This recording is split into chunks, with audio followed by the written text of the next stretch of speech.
Dr. Eric Kelly III and a host of phenomenal speakers from all around the globe for this 7-day virtual event that you don't want to miss. The mission of the Black Business Expo is to raise scholarship money from kids all the way from high school all the way from college. The Black Business Olympics is one of the largest Black business showcases in the world. It is an opportunity for businesses and companies to showcase their businesses globally. We are going to be giving away laptops up to $5,000 away to students.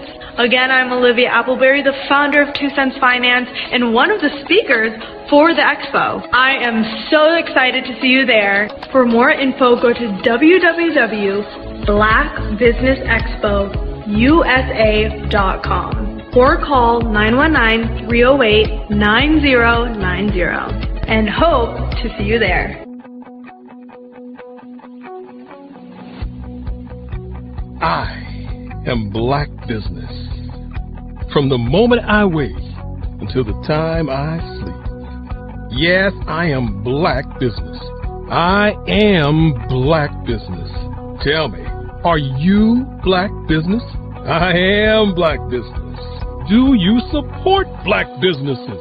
Listen, I support Black business because I am Black Business. Black Business Expo, one of the largest business showcases in the history of Black business in the world. The world! Sign up today at www.blackbusinessexpousa.com or call 919-308-9090. I am Black Business. I am Black Business. From the moment I wake until the time I sleep, I am Black Business. I am Black Business. Are you Black Business? I am Black Business. Do you support Black businesses? I support Black business because I am Black Business. Black Business Expo, one of the largest business showcases in the history of Black America in North Carolina. Join Dr. Eric Kelly III and a host of phenomenal speakers from all around the globe for this 7-day virtual event that you don't want to miss. The mission of the Black Business Expo is to raise scholarship money from kids all the way from high school all the way from college. The Black Business Olympics is one of the largest Black business showcases in the world. It is an opportunity for businesses and companies to showcase their businesses globally. We are going to be giving away laptops up to $5,000 away to students. Again, I'm Olivia Appleberry, the founder of 2 Cents Finance and one of the speakers for the expo. I am so excited to see you there. For more info, go to www.blackbusinessexpousa.com or call 919-308-9090 and hope to see you there. I am Black Business. From the moment I wake until the time I sleep. Yes, I am Black Business. I am Black Business. Tell me, are you Black Business? I am Black Business. Do you support Black businesses? Listen, I support Black business because I am Black Business. Black Business Expo, one of the largest business showcases in the history of Black business in the world.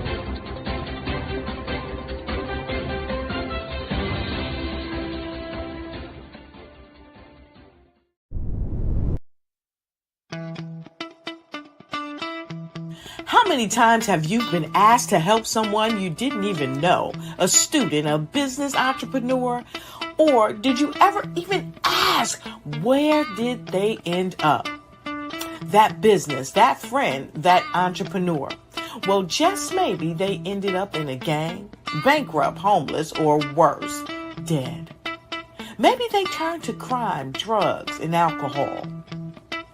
Did you ever wonder?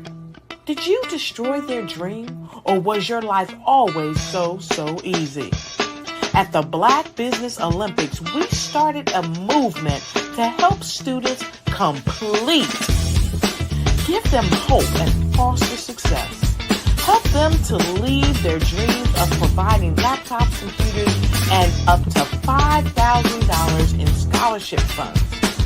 Today, we ask you to help a student, a business owner, or an entrepreneur to realize their dream by sponsoring them, supporting them, and buying from them.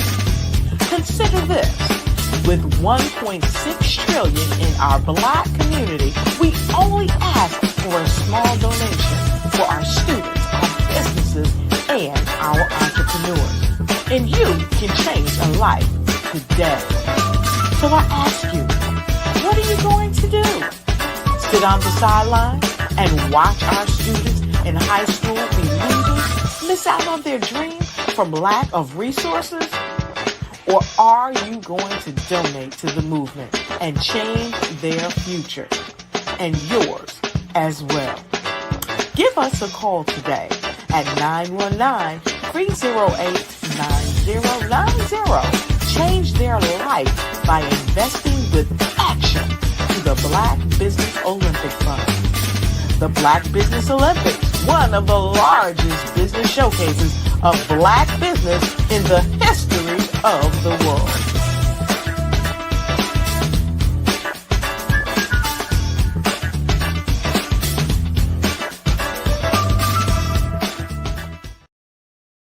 Hello, I am Dr. Eric Kelly III, the visionary strategist and founder of the Black Business Olympics. I invite you to showcase your Black-owned businesses on the Black Business Network global stage. The Black Business Olympics is a global Black Business Network platform that propels Black-owned businesses into the international spotlight. By showcasing your business on the Black Business Olympics platform, you can reach a worldwide audience of potential customers, partners, and investors. You can also establish yourself as a thought leader, an expert in your field, attract lucrative partnerships, and more speaking engagements. In addition, the Black Business Olympics platform provides a valuable opportunity to connect and collaborate with like-minded entrepreneurs and business professionals from around the world. This can lead to new business opportunities, ideas, and relationships. Finally, by sharing your story and expertise on the Black Business Olympics platform, you can inspire and empower others. This is a powerful way to make a positive impact on the world and leave a lasting legacy. If you are a Black-owned business owner, I encourage you to seize the opportunity to showcase your business on the Black Business Olympics platform. It is a once-in-a-lifetime opportunity to make an indelible mark on the world. Be one of the 1,000 visionary entrepreneurs who are changing students' lives, shaping industries, and leaving an unforgettable legacy for their families. Unleash your voice on our global stage and watch your business thrive. Black Business Olympics is one of the largest Black business showcases in the history of Black business in the world. Yes, the entire world. Just give me a call today at 919-308-9090. Over the past few years, we've seen the growth of existing and new initiatives focused on financial inclusion, building global networks, and reducing the wealth gap in response to the idea there's not enough seats at the table. Whether their outcomes are to increase the representation of Black executives on corporate boards, ensure an inclusive global economy, or to create new U.S.-African commercial pathways, the strategies are often carried out by separate programs. The question is, should they be? With the continent of Africa being home to more than half of the world's fastest growing economies, the youngest workforce, over 400 companies generating more than $1 billion annually, 700 generating more than $500 million annually that are poised for growth, and being the destination of nearly $5 billion in venture capital in 2021. Diversifying U.S. and Africa commercial engagement by building bridges between African businesses and their U.S. diaspora should begin being seen as mutually beneficial. From helping to reduce Africa's enormous capital gap to catalyzing two-way trade opportunities, the COVID-19 global pandemic hopefully has taught us that global challenges and opportunities are more interconnected than we thought.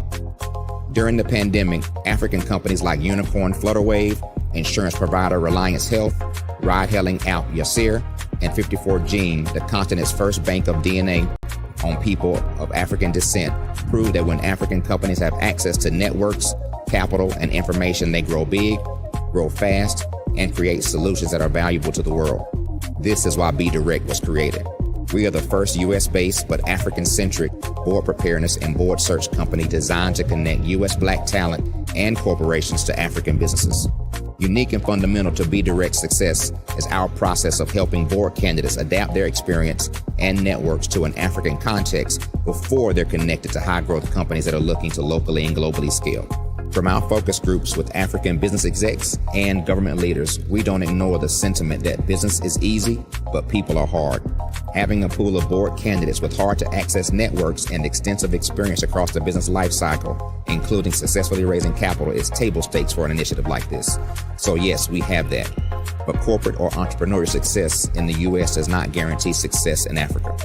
Developed alongside industry partners on the continent, our training program, Be Direct Prep, is designed to transpose their experience to create cultural comfort, understanding, and a commitment to helping businesses in Africa scale. Our board governance sessions are African, continental, and country-specific, integrated with cultural awareness and dexterity training, masterclasses led by African industry execs, and mentoring and coaching from African continental-based facilitators.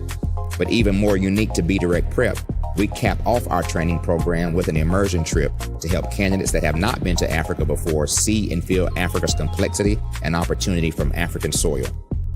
We all know traditional network-based board placement has historically left a lot of us out of ever really being in the paid board pipeline. Our strategy supports the work of many great organizations that are successfully filling seats at U.S. board tables by creating more tables for those that are still left on the sideline. It's time to start seeing the role and value of U.S. Black talent and businesses on the continent of Africa differently. Old perceptions and habits limit economic inclusion.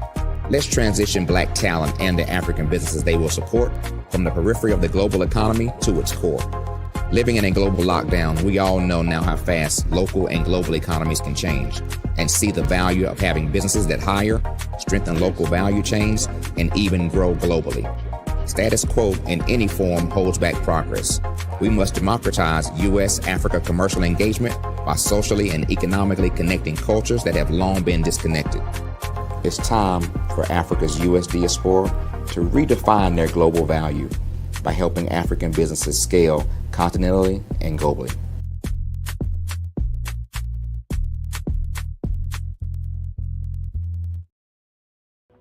I am Black Business. From the moment I wake until the time I sleep, I am Black Business. I am Black Business. Are you Black Business? I am Black Business. Do you support Black businesses? I support Black business because I am Black Business. Black Business Expo, one of the largest business showcases in the history of Black business in the world. Sign up today at www.blackbusinessexpousa.com or call 919-308-9090. I am Black Business. Every speaker has a moment where their words can spark inspiration, drive change, and transform lives. But what happens after the applause fades? With 5-star BDM, your voice doesn't have to fade. We transform your live session into a professional ebook. Imagine your session becoming a permanent, interactive asset, reaching new audiences across the globe. Like Grant McGaugh and Dr. Eric Kelly III, whose session on the Mindset Revolution continues to inspire thousands through their custom ebook. Your ideas can become a lasting impact. Turn your session into an ebook that not only tells your story, but expands your reach, builds your brand, and engages your audience. With embedded videos, custom graphics, and a stunning flipbook or PDF format, your message will inspire long after the event is over. And for a limited time only during the Black Business Olympics, get your custom ebook for just $199, down from the regular price of $399. This is your chance to transform your message into something truly unforgettable at an unbeatable price. Your package includes a professionally designed ebook, a flipbook or PDF, embedded video of your session, and custom graphics. Everything you need to showcase your message in a way that lasts. With 5-star BDM, your session becomes more than a moment. It becomes an opportunity for growth, greater visibility, and lasting impact. See your influence multiply as your message reaches new clients, partnerships, and platforms. Ready to turn your ideas into a global movement? Visit 5starbdm.com to secure your custom ebook today. Your audience is ready to listen.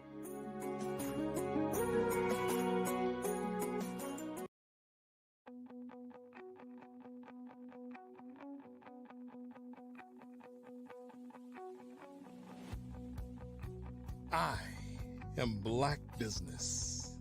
From the moment I wake until the time I sleep. Yes, I am Black Business. I am Black Business. Tell me, are you Black Business? I am Black Business. Do you support Black businesses? Listen, I support Black business because I am Black Business. Black Business Expo, one of the largest business showcases in the history of Black business in the world. The world. Sign up today at www.blackbusinessexpousa.com or call 919-308-9090. I am Black Business.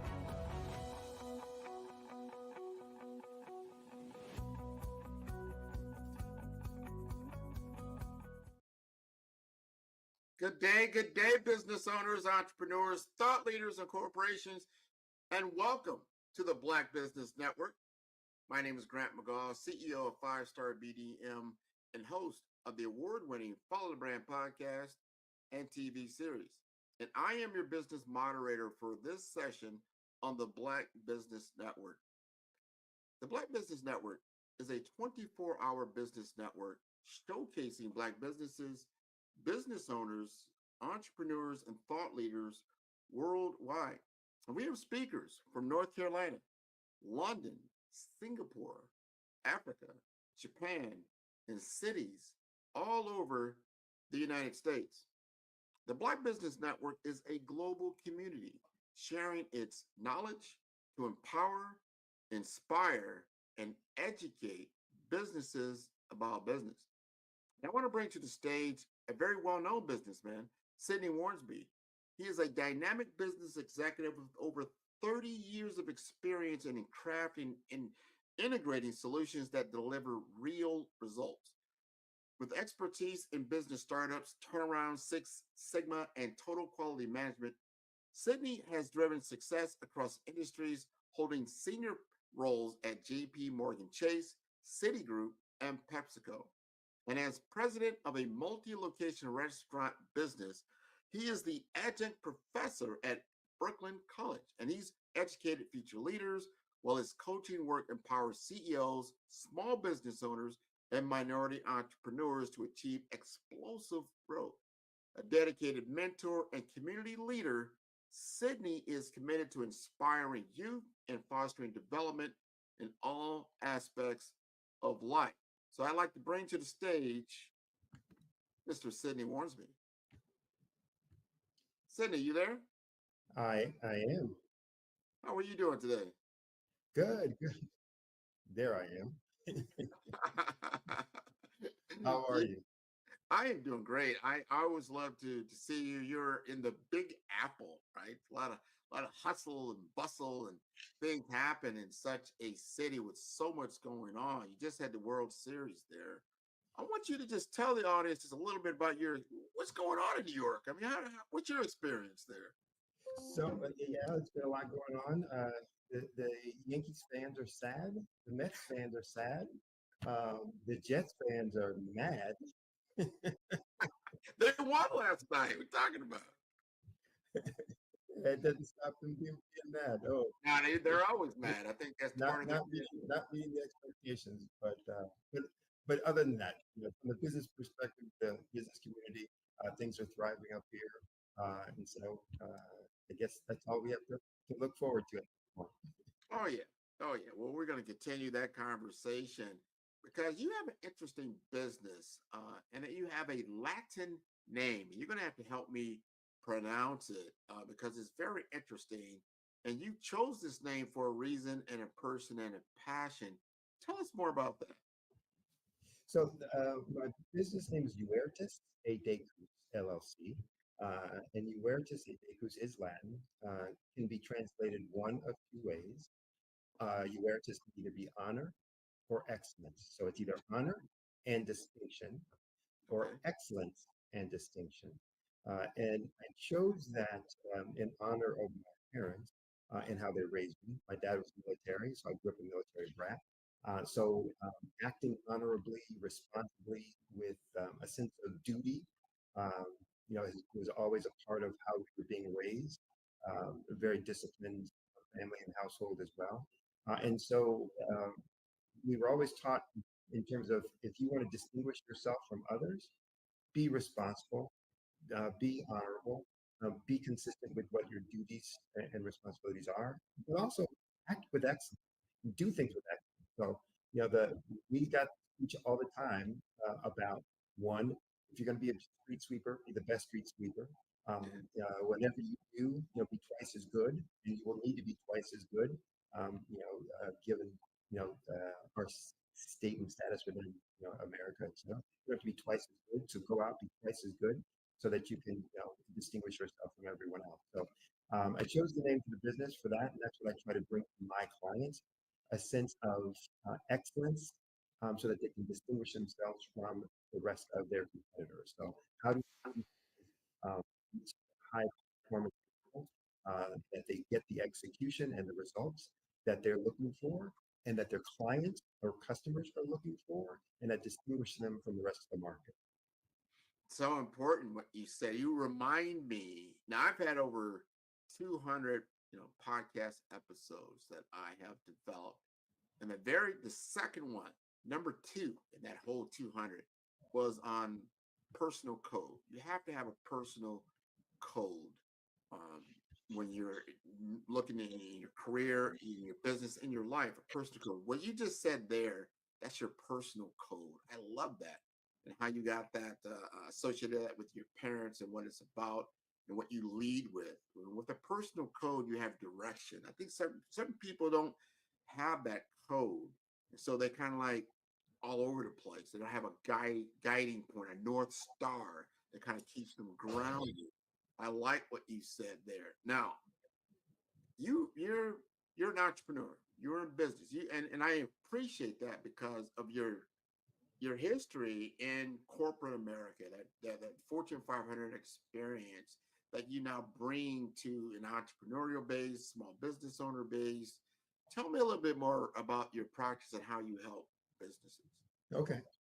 So, one of the things with my background and experience, there's a great diversity in what I've been able to do, the industries I've been in, the responsibilities I've had, the functions that I've had, responsibility or leadership over, the geographies and the differences in that, from local markets to domestic markets to global markets, but also in terms of the sides of business I've been on. So I've been in corporate at Fortune 50s. I've been an entrepreneur on my own. I've also been an adjunct professor, so teaching students about business and how to perform and get accomplishments and get results from business. So that diversity to all of my engagements with my clients to help them understand how these things are connected, the issues that they're dealing with. One, the commonality of it. So most folks think that their industry is completely different than everyone else, and it's really not, because it's a business, and a business is made up of people.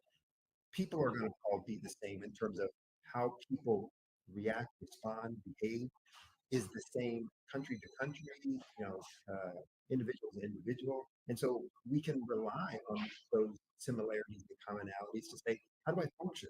How do I interact? engage with. But the businesses are the same way. But there are only certain ways that you can get results, certain areas that you can drive performance, and the strategy is the same. So what I work with my clients on is understanding. I use this concept called small change to big things, and understanding first what the big things are.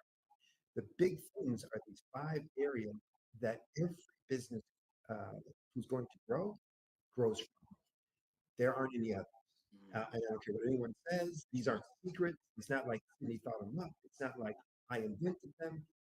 People might call them different things, but they're the same things. And I believe in simplicity. Keep things simple, keep it straightforward so people can understand it, and then you can execute on that. And there are only these 5 areas where growth comes from. I help them to see these are it, but then to understand what are the strategies or tactics in each one of these areas that you can use to make them perform at a higher level. And from that, those strategies I talk about, because I'm big on empowerment, having self-sufficiency, self-reliance.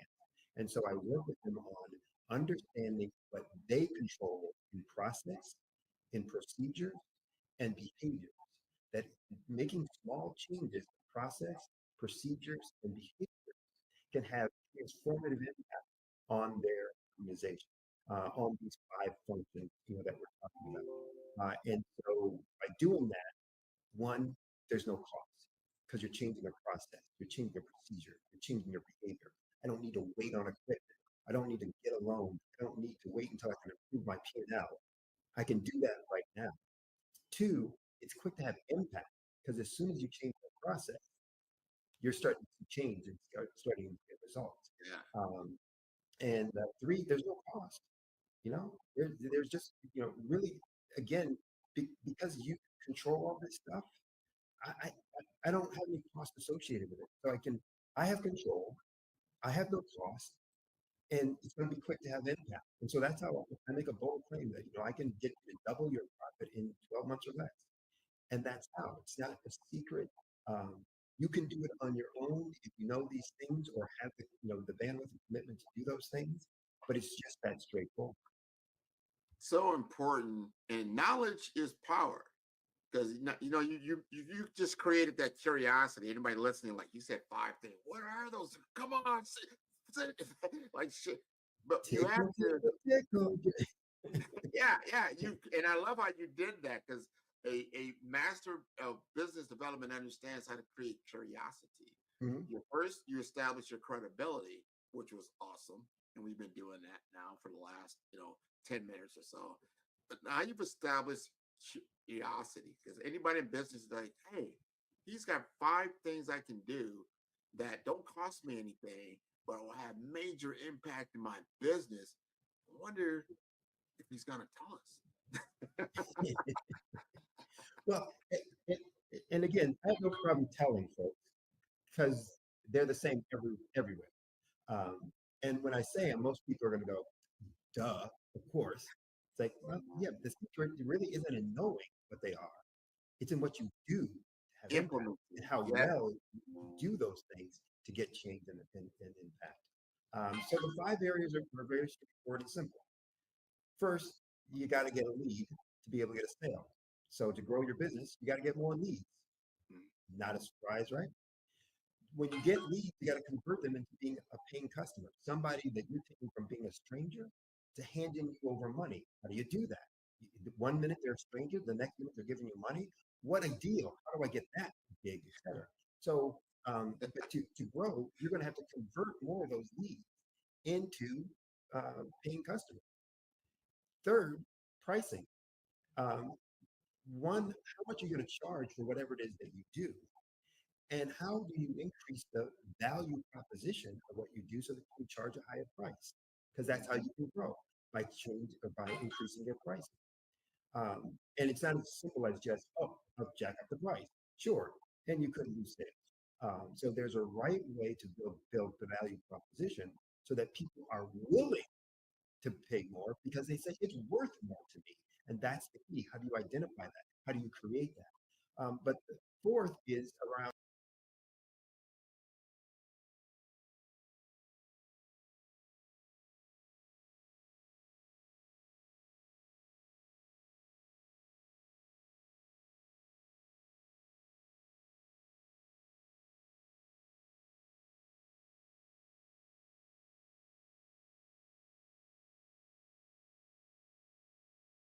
Sometimes you got to hear the news from the Black perspective, and more specifically, Black publishers. And that's exactly why you have to download the HeyTie app, the largest mobile app delivering breaking news, videos, and podcasts from 200 of your favorite Black publishers. Yes, 200 Black publishers delivering news as it happens, literally all in one app. Go to HAYTI.com or download the app in the Google Play Store or Apple App Store. It's completely free, along with information that you can trust, so go check them out. Bravery is not the absence of fear, but the ability to overcome it. We stand for those who defy suppression, who speak out, and those who walk the road less traveled. Everyone deserves to be seen and their voices to be heard. We're sparking a movement, growing a community of creators united by the desire for freedom, choice, equity, and ownership. At Fanbase, it's all for one and one for all. We support each other to guide, promote, and uplift you in a place where you can unapologetically be yourself. A place where your voice, ideas, and creativity are not just welcomed, but celebrated. We are Black founded, minority funded, and supported by a diverse, inclusive, powerful community that believes in the strength of authenticity and individual choice. Regardless of success or background, we welcome you. The marginalized, the underappreciated, the successful, the superstar.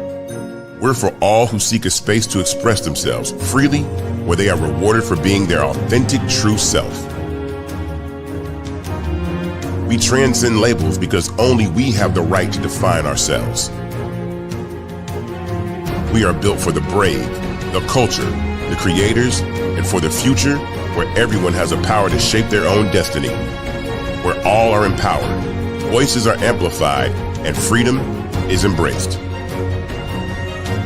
For the first time, you have a chance to own the platform you helped make popular.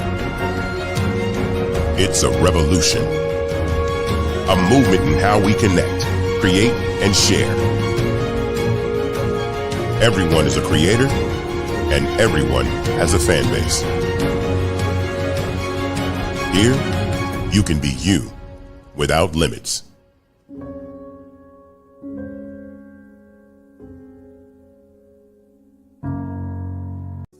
Follow the Brand TV broadcast host, Grant McGaw, as he visits with top executives and entrepreneurs to find out their secrets of success with their personal brand. Follow the Brand TV broadcast host as he focuses on brand development to build better relationships, bring value to your business, relationships, and career. You will enjoy listening to each episode that is tailored to speak to you directly. If you're looking for this type of clarity in terms of building your brand, you have tuned into the right station. Each episode will help you to shape a conversation in the 5-star BDM network of 20,000 professionals and become a springboard for your corporate engagement and business opportunities. Each guest will frame their story in the areas of personal branding, business development, career development, financial empowerment, and technology innovation. Grant McGaw explains why he is the CEO and owner of his own professional career. Grant is an accomplished business leader and entrepreneur who wants to give back to individuals to grow their personal brand strategy. Tune in as he weaves his story about new possibilities, while to you exceed expectations. If you love storytelling, this show will make for fun.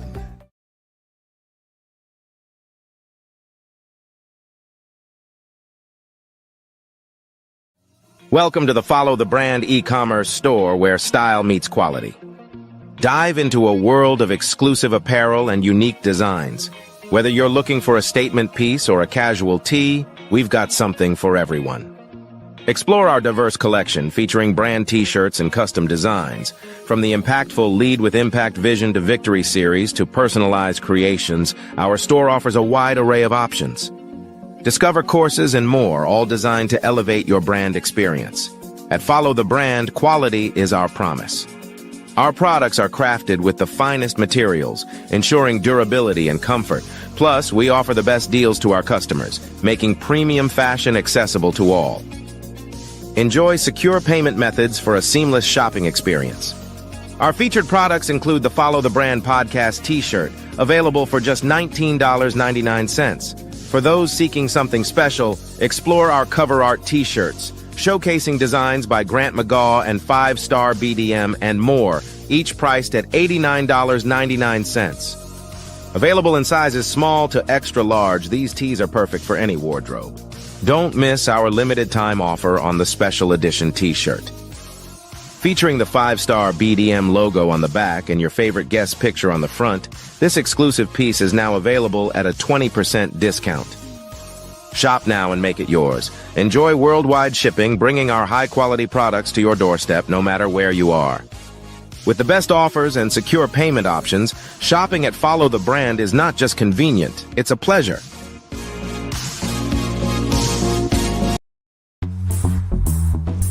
Attention all entrepreneurs and companies. Are you looking for reliable and efficient virtual assistants and back office support to help you manage your business tasks? Look no further than Superwoman Business Services. Our team of virtual assistants provides a full range of administrative support services, including operations management, social media marketing, and much more.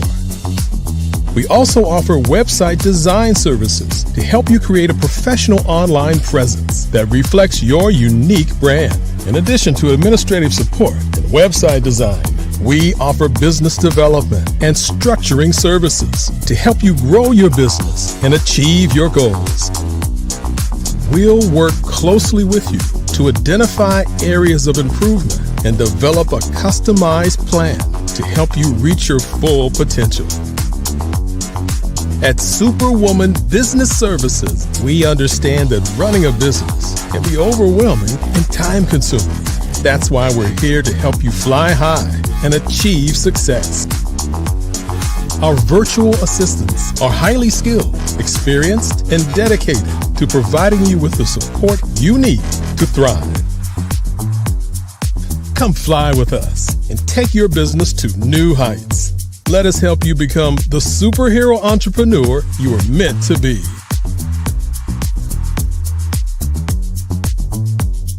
Contact Superwoman Business Services today to learn more about our back office support services. Come fly with us and take your business to new heights. Did you know women represent just 3% of Fortune 500 CEOs and less than 15% of corporate executives at top companies worldwide? Have you wondered what the secrets are to getting into the top ranks, whether in the private or public sector? Do you want to figure out how to stop being held back in your career or passed over for promotion? Then you're in the right place. Hi, I'm Dr. Madeline Ann Lewis, President and CEO of the Executive Women's Success Institute.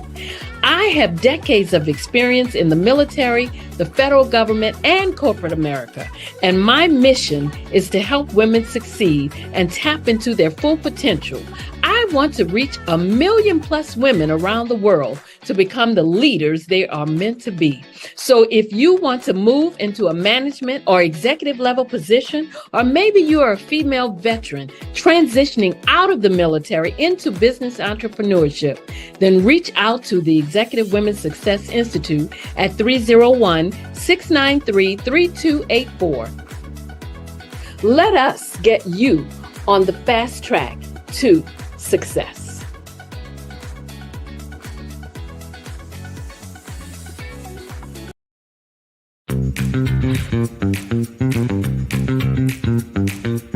It's time for you to start bossing in social media. For all your social media needs, you've come to the right place at the right time to get your website designed, landing page, social media platforms, and get the training you need to get in front of the people that's ready to buy your products and services.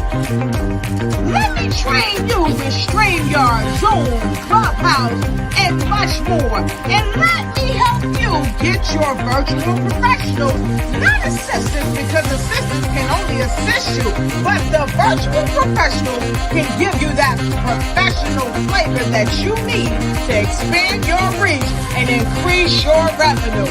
Jump on in and get in where you fit in and start bossing today.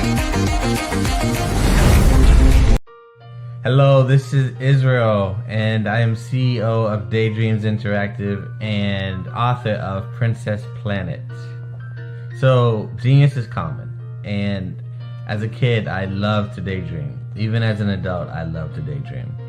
And when my daughter became 6 and loved princess characters, but we just could not find the diversity that showed her, we created our own characters. So, for instance, you have Princess Nulu right here. Princess Nulu is from Uganda, and her genius is that she loves to take care of animals. She can actually even listen and hear what they say. And then we have Princess Isabella right here. Princess Isabella, she's from Cuba, and her genius is biochemistry.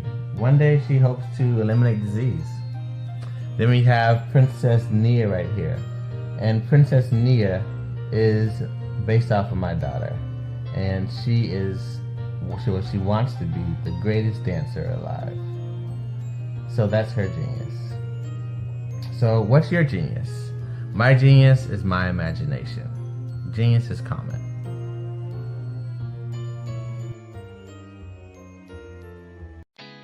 Did you know women represent just 3% of Fortune 500 CEOs and less than 15% of corporate executives at top companies worldwide? Have you wondered what the secrets are to getting into the top ranks, whether in the private or public sector? Do you want to figure out how to stop being held back in your career or passed over for promotion? Then you're in the right place. Hi, I'm Dr. Madeline Ann Lewis, President and CEO of the Executive Women's Success Institute. I have decades of experience in the military, the federal government, and corporate America, and my mission is to help women succeed and tap into their full potential. I want to reach 1 million+ women around the world to become the leaders they are meant to be. So if you want to move into a management or executive level position, or maybe you are a female veteran transitioning out of the military into business entrepreneurship, then reach out to the Executive Women's Success Institute at 301-693-3284. Let us get you on the fast track to success.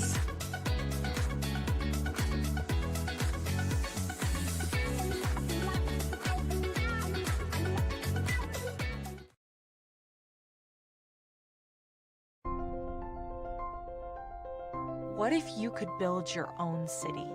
A place where every child can find nurturing people to help them achieve their full potential. A place where every adult can access job training support. Where health education is abundant. Where social justice ruled the land. A place without limitations. Welcome. You have arrived at STEM City USA. It is what every city should be. A safe and trusted community where you find people and resources to help you become everything you are and beyond. STEM City is unlike anything you have ever experienced. It is a digital twin of the world around you, only better. STEM City is about energy and soul renewal. It is more than a digital world. You can almost feel the power of live cultural events, music, and theater. STEM City promises a better future for children with caring mentors and hands-on activities with dedicated tutors to support our youth. STEM City is your passport to a healthy lifestyle with weekly events addressing our community's many issues. STEM City is your financial well-being with helpful information on wealth management, career advancement, job training, and so much more. STEM City is the community you deserve. It is the city where your dreams can come true. STEM City USA, a place in the sky that is accessible to all who reach for the stars.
was born in a little village on the island of Haiti. Many deadly diseases pounded me. It is as if they were on a mission to end my existence on this earth. I refused to give up. In 1983, I left Haiti and came to the United States of America. And I came with $5, 2 shirts. I didn't speak any English. I came to Atlanta. I got a job. I was a doorman. I was a doorman with a dream. What I used to come on stage. I'd rehearse this moment that I'm standing in front of you. That's the power of a dream. Maybe today is the day you begin acting as if you already have it. And then step out with full force. Take a risk. No condition is permanent.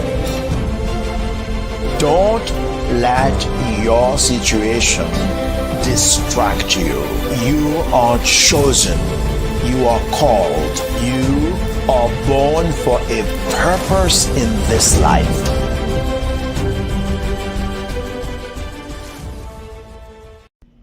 Why do I do what I do?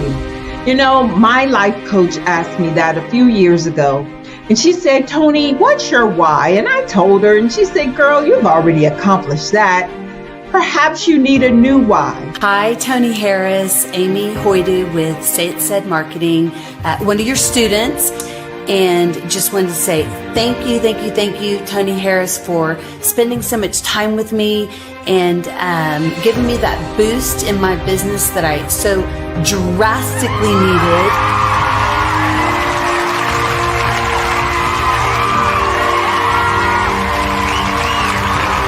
My why is to touch, move, and inspire my clients to take drastic steps to be better than they were before they met me. I'm a resource. I'm a connector. I want to help people build deeper relationships that are beneficial to their life and business. That's what I do best. So, first thing you got to do is show up. And speaking is a way to magnetically attract your ideal client to you. How many of you use social media that way? Absolutely, and this is how you look to the world. Drastic steps are the steps that are needed to be successful. And my business is drastic denotes a mindset. Getting out of your comfort zone. Doing something that you don't necessarily feel comfortable doing, want to do, but you know it's a necessary step to be successful in your business. I get the most satisfaction when I see my connections flourishing into relationships long after I am gone. Hi, my name is Jasmine Augustine with Linda Jasmine, and I've joined several networking and referral groups in the area. And Network in Action Northeast Houston with Tony Harris Taylor is one of the best organizations that I've joined. I love that piece of what I do, and it is what fuels my fire.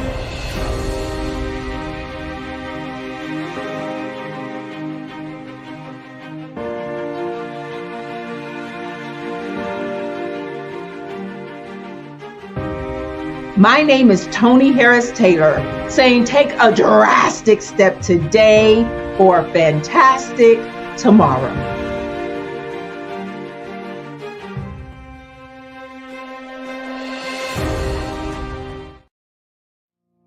Did you know that approximately 333.34 million businesses exist today, according to a report from 2021? And you may be one of those businesses, or maybe you're not in the business market yet, but you're aspiring to be a business owner.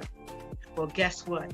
You're in the right place at the right time. Because let's face it, everything is about timing and opportunity.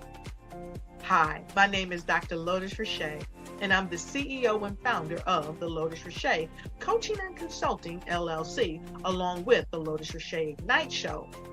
15 minutes of success with Dr. Lotus Richey, as well as books to boom your business and bring who you are. And today, I want to bring this amazing message to you about the Black Business Network, and the Black Business Olympics. See, the Black Business Network and the Black Business Olympics is designed to help people just like you, that's right, that look like me, to take their business to the next level. Not just in your front yard or your backyard, but globally. The Black Business Network and Black Business Olympics is designed not to just help you survive, but to help you thrive. So join us today as we come together with businesses all around the world to support our students, our children, our young teens, our young entrepreneurs. What we do is we come together to help raise funds for students who are aspiring to be business entrepreneurs, who are aspiring and who are thriving in college. We endow them with a wonderful opportunity to gain scholarship of either a laptop or several thousands of dollars. And we invite you to help be a contributor to this amazing opportunity to help someone that looks just like you. So join us today at our website and let us connect with you and help you ignite and take flight in every area of your life on the Black Business Network and the Black Business Olympics. I'll see you on the other side.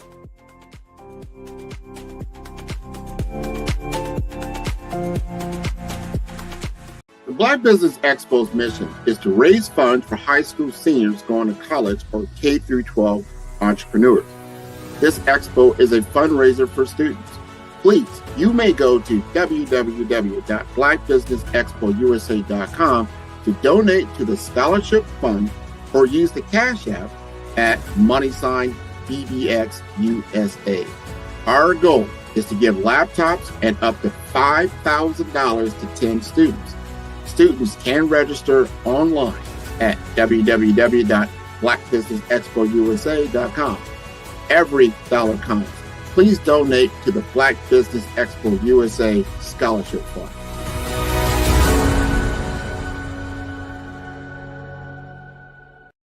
I am from Washington, D.C., but I was raised in Durham, North Carolina.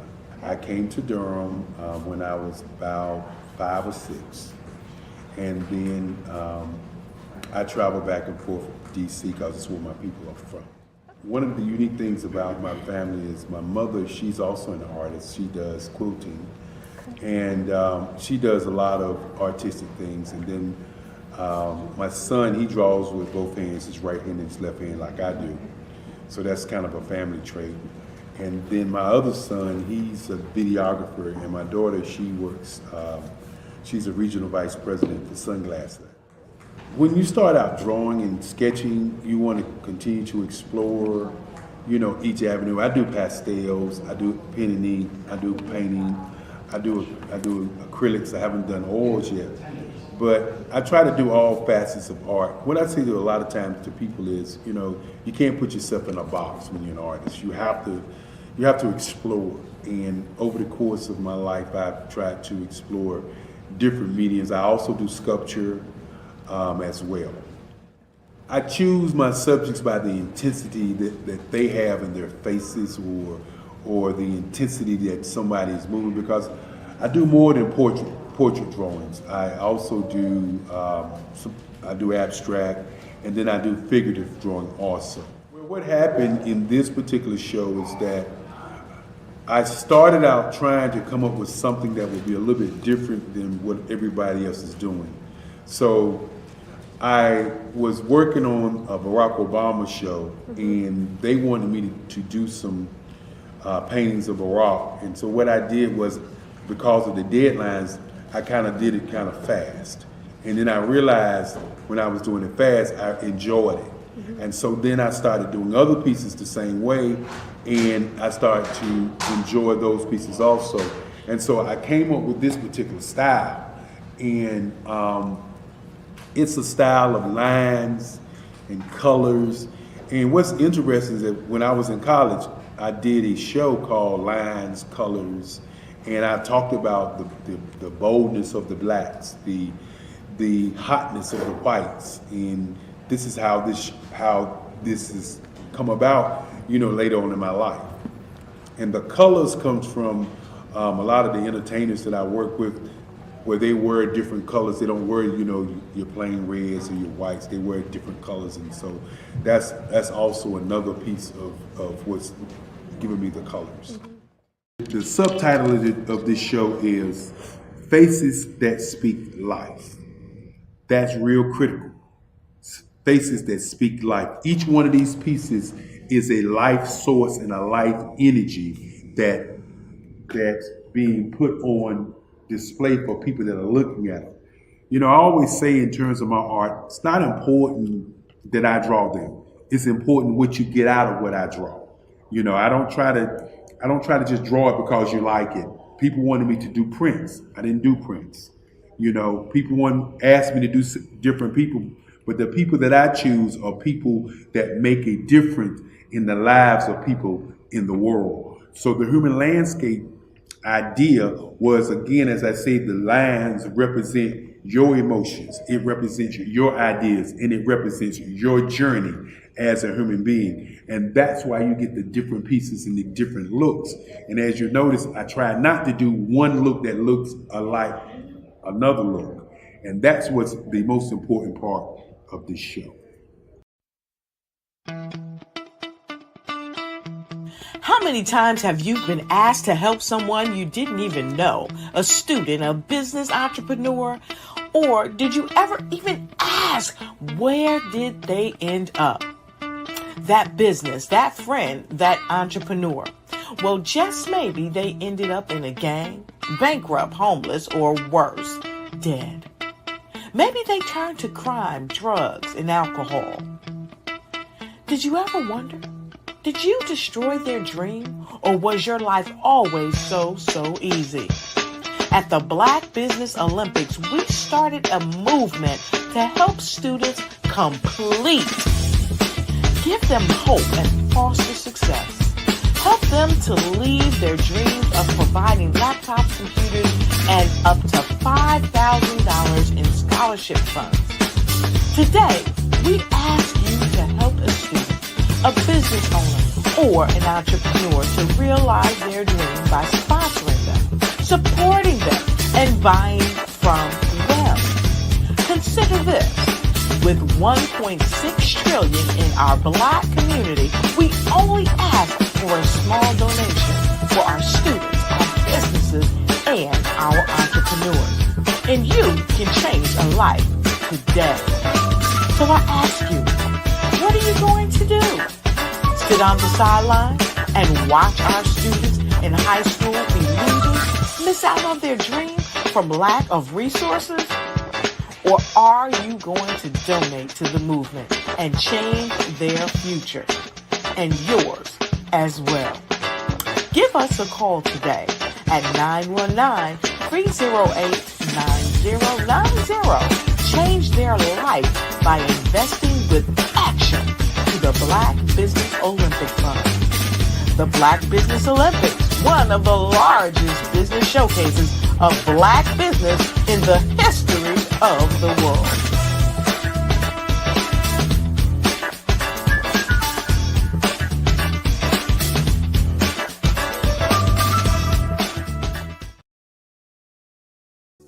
Follow the Brand TV broadcast host, Grant McGaw, as he visits with top executives and entrepreneurs to find out their secrets of success with their personal brand. Follow the Brand TV broadcast host as he focuses on brand development to build better relationships, bring value to your business, relationships, and career.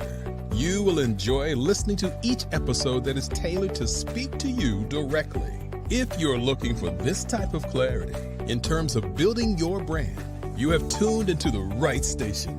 Each episode will help you to shape a conversation in the 5-star BDM network of 20,000 professionals and become a springboard for your corporate engagement and business opportunities. Each guest will frame their story in the areas of personal branding, business development, career development, financial empowerment, and technology innovation. Grant McGaugh explains why he is the CEO and owner of his own professional career. Grant is an accomplished business leader and entrepreneur who wants to give back to individuals to grow their personal brand strategy. Tune in as he weaves his story about new possibilities, while to you exceed expectations. If you love storytelling, this show will make for fun.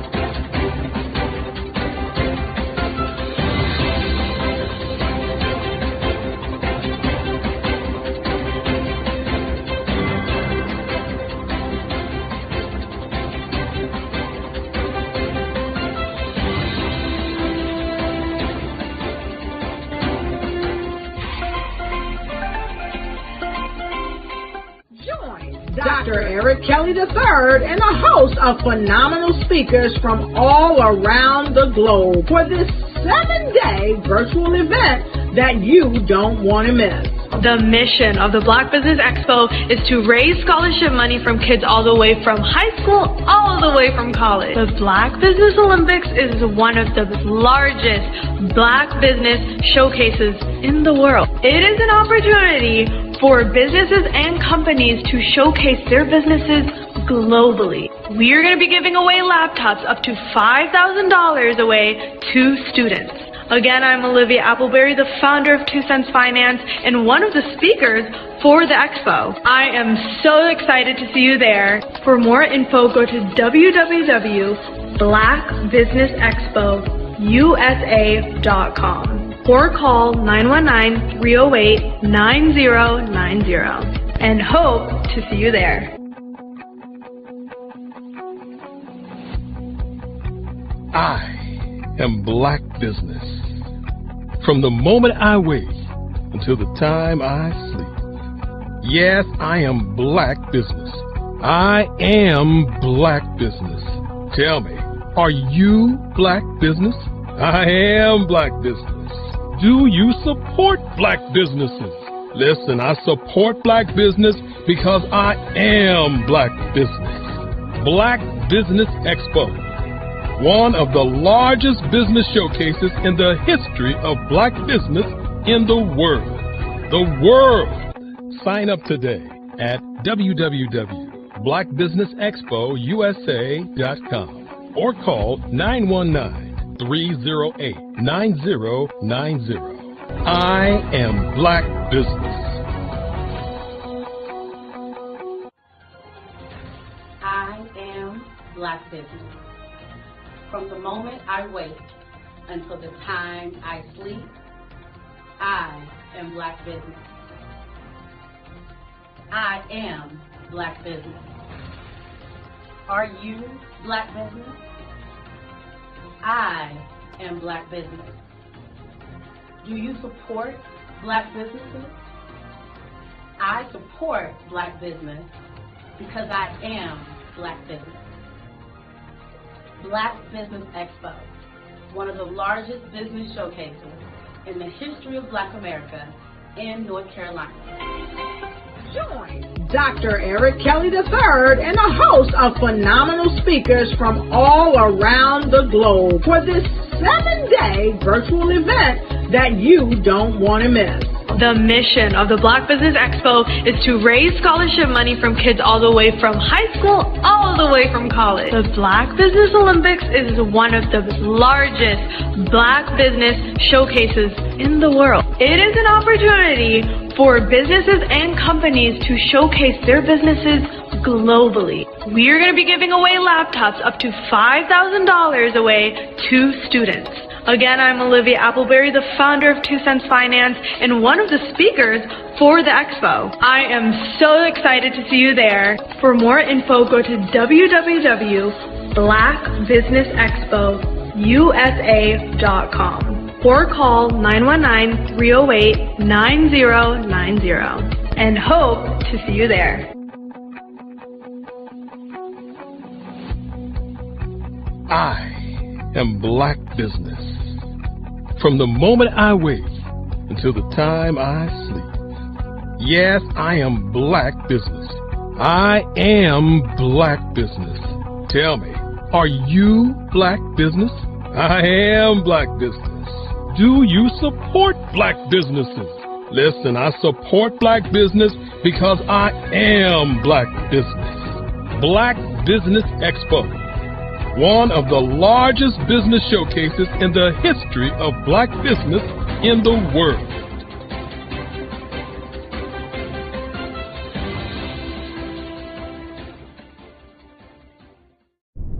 I was born in a little village on the island of Haiti. Many deadly diseases pounded me. It is as if they were on a mission to end my existence on this earth. I refused to give up. In 1983, I left Haiti and came to the United States of America. And I came with $5, 2 shirts. I didn't speak any English. I came to Atlanta. I got a job. I was a doorman. I was a doorman with a dream. What I used to come on stage. I'd rehearse this moment that I'm standing in front of you. That's the power of a dream. Maybe today is the day you begin acting as if you already have it. And then step out with full force. Take a risk. No condition is permanent. Don't let your situation distract you. You are chosen. You are called. You are born for a purpose in this life.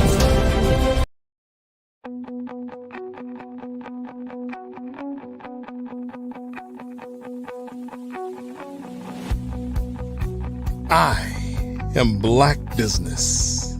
From the moment I wake until the time I sleep. Yes, I am Black Business. I am Black Business. Tell me, are you Black Business? I am Black Business. Do you support Black businesses? Listen, I support Black business because I am Black Business. Black Business Expo, one of the largest business showcases in the history of Black business in the world. The world! Sign up today at www.blackbusinessexpousa.com or call 919-308-9090. I am Black Business.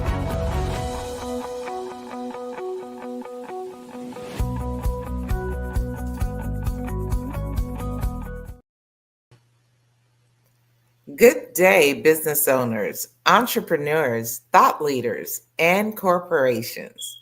Welcome to the Black Business Network. My name is Joy McMillan, and I am your business moderator for this session on the Black Business Network.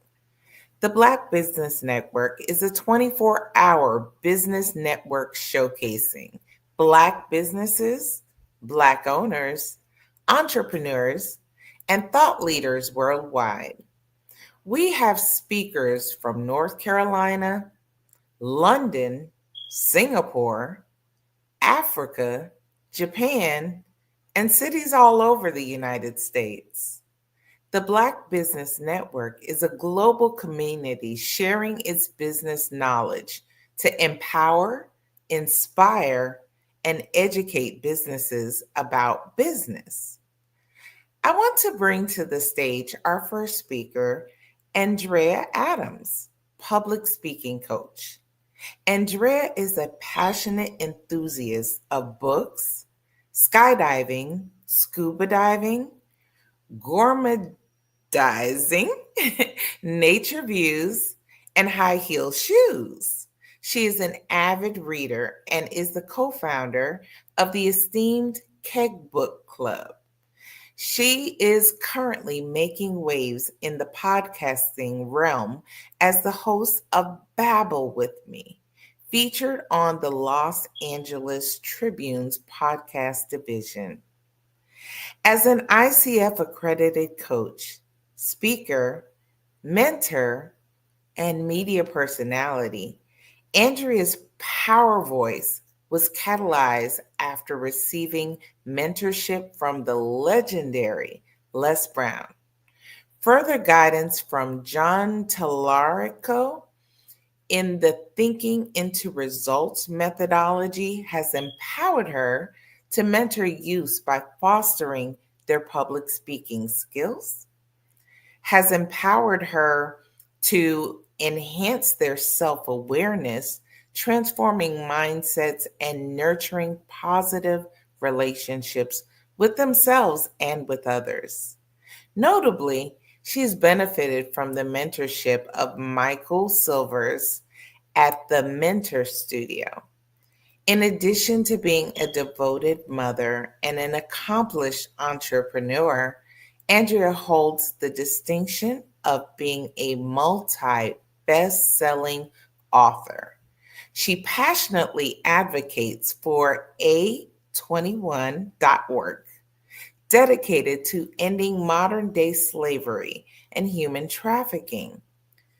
She channels her entrepreneurial spirit as the founder of Adornami LLC, Raw Moss LLC, and Global Kids Speak LLC, and is a founding member of Voice Matters.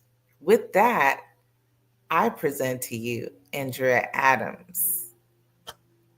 Thank you so much. Oh my goodness, it's just an honor, a privilege to be here. Thank you so much for that beautiful introduction.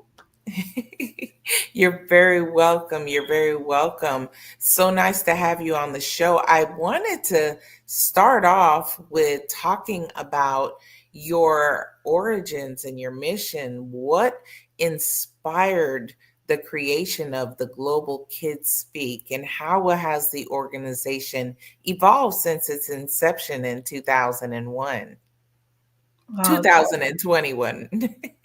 That's fine. Well, I do have like a long backstory of a lot of different things that would have influenced me to start. And I always tend to believe that a lot of the things that we end up doing now is actually stemmed from our childhood. As a child, I was a victim of molestation, sexual child abuse, and it really affected me. As people might know, that once you've received trauma, you tend to have some type of a side effect. Mine was the inability to speak. I would not speak. I really kept quiet throughout my teenage years, and that transitioned into my adulthood. I found it really difficult to communicate and to speak to people. However, on the other end, I knew that there was more that I had to do. And as I grew older, I participated in pageants and other things that actually helped me to try to get out of that shell. But when I really found my power voice, I would say, is when I had the opportunity to be mentored by Les Brown. He taught me a lot of stuff as it deals with public speaking. And my kids also, they were involved in public speaking in New Jersey orators. And I really had this thing where I knew that I had this calling that I must help kids, because I knew where I came from and I knew how difficult it was for me to speak. And I knew that there are lots of kids out there who want to speak up. They have their own story, they're individuals with their own experiences.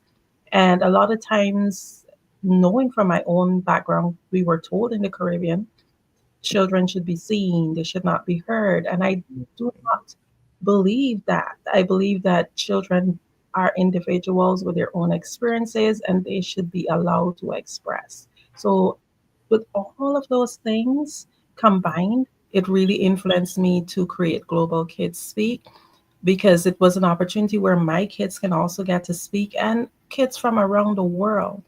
Now, I know I'm going on a lot, but just going back a little bit again, too. A lot of kids in the Caribbean and certain countries, that are considered third world countries, find it difficult to be able to have access to programs of such. So again, in the founding of it, I wanted to be able to reach everybody, and I wanted it to be global and not just here where I am in Jacksonville, Florida. Yes, yes, that's the perfect answer for that. You really gave us some background on that. And it is so important that, children have a voice. That we can't get past that. What do you think the core mission of your Global Kids Speak is, and how do you see it impacting children globally at this point? Okay, so my core mission is to leave a global footprint on the lives of youths, to be able to give them that tool or the tools they need to be able to communicate. And not only just communicate, but first of all, communicate with themselves, because whatever it is that we see on the outside or whatever we're experiencing is a reflection of what is going on the inside. So the whole idea is to learn first to communicate with yourself and develop sound communication tools that will help you to be able to then communicate with others, because it starts from within. So Yeah. it's global, not just here, Right. everywhere. I want the kids to be able to have the opportunities and to learn these skills. That's so true. That's so true. What challenges would you think you faced when you started Global Kids Speak as a virtual platform? And how are you able to overcome those? Well, the challenge is always is having people know that there is such a platform, being able to find your market of people who are ready to invest in their children in such a way. Because I can give you an example. A lot of parents, they easily would invest in taekwondo or some other thing which they're paying $150, $200 per month. And when it comes to things like public speaking, my course is just like $500 for the year. But you find that it's hard to find people who are understanding the value that they get out of having their children gain confidence. The thing is that people don't understand that we are called to speak one way or the other, whether it's applying for college or for a job or even presenting in school. And being able to learn some communication have so many other different values. So the challenge that I find mainly is being able to find that niche market of parents who are ready to invest in such a course, who understand the importance of giving your child that gift of public speaking. How I'm able to overcome those challenges, I provide scholarships, and that really helps a lot. It helps to bring awareness. I am able to reach out. I started with friends and family, first of all, having their children come on board. Mhm. And when they see that their children have grown, then it actually helps them to tell others. And a I have what you would call accreditation, saying, well, hey, these children are able to do this. The second thing is I have it aired on radio. Usually I do. And that gives a wider outreach where people can outside can have the opportunity to hear what's going on. It also provides a platform, a separate platform, because a lot of times we depend on others for their platform. Oh, can you, allow me to be here, to be there? Why not go out there and create your own platform? We don't have to wait on anybody. And those who are to follow will follow. So they're able to get that platform. That's one of the ways that I'm able to solve it, by bringing more awareness and collaborating with others. So let me give you an example. There is a not for profit organization called Single Mom Zone that really helps single moms. And I connected with that individual that founded it and said, hey, I want to be able to give back because it's a lot about giving for me. I will give you a few scholarships that you can use in any way you wish to encourage, to give these moms an opportunity who might want to have their children on the platform, might not be able to afford it. And I've done that with a few other organizations. Oh, that, it's really wonderful how you have taken, that outside of the box approach to getting the access to individuals and helping them to understand through actually participating in the value of what it is. That's great. I wanted to follow up with, why is public speaking such an essential skill for children to learn? And how does your organization approach teaching it to them? Well, I don't know how many people know, but studies show that public speaking is one of the greatest fears in the world.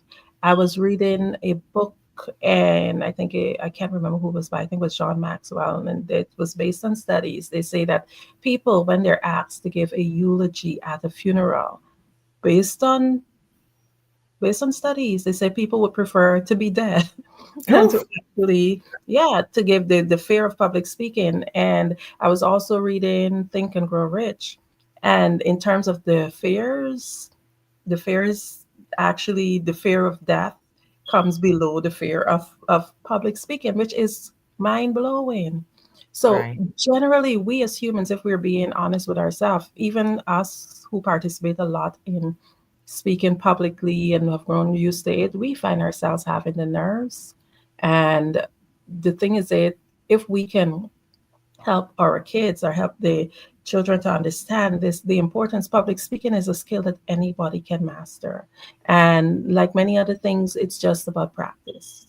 That's why we not only have the classes, and in order to be certified, you have to do 30 plus hours, but we also have part of the certification is competing in on a public platform at least twice within that year.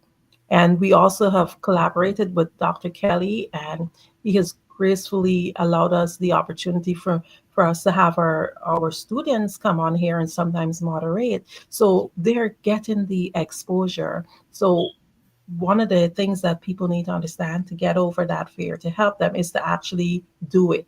It's like, if you're not doing it, you can do it in theory, which in a lot of people out there, they're given theory, but you're not having that practical experience. And unless you have that practical experience, you're not really going to know what is it like to overcome those fears. And what we do, we teach them the theory and we give them the practical also. So that's what we need the parents and the listeners to understand, that it helps with leadership skills. It helps you to Yes. become a leader. It helps you to become a good presenter. It helps with your writing skills, because while part of the mantra in terms of public speaking, you have to be prepared. You give your best speech when you're prepared. I'm not saying that you got to learn it word for word, but you got to understand what you're saying and be prepared and know what is it that you're saying.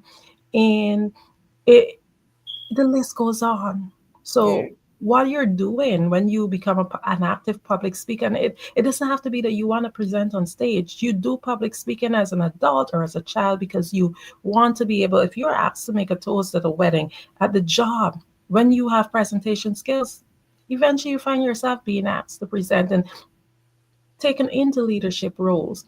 In college, same things. You give a good interview, you get into a great college. So you're doing yourself a favor, whether you're an adult or a child, to understand how important learning the skills of public speaking is.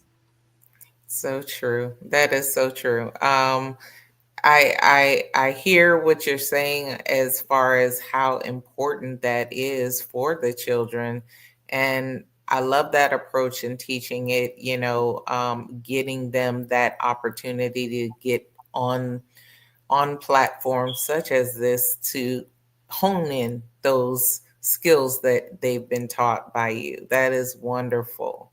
Can you share some success stories from the Global Kids Speak Oratory Club?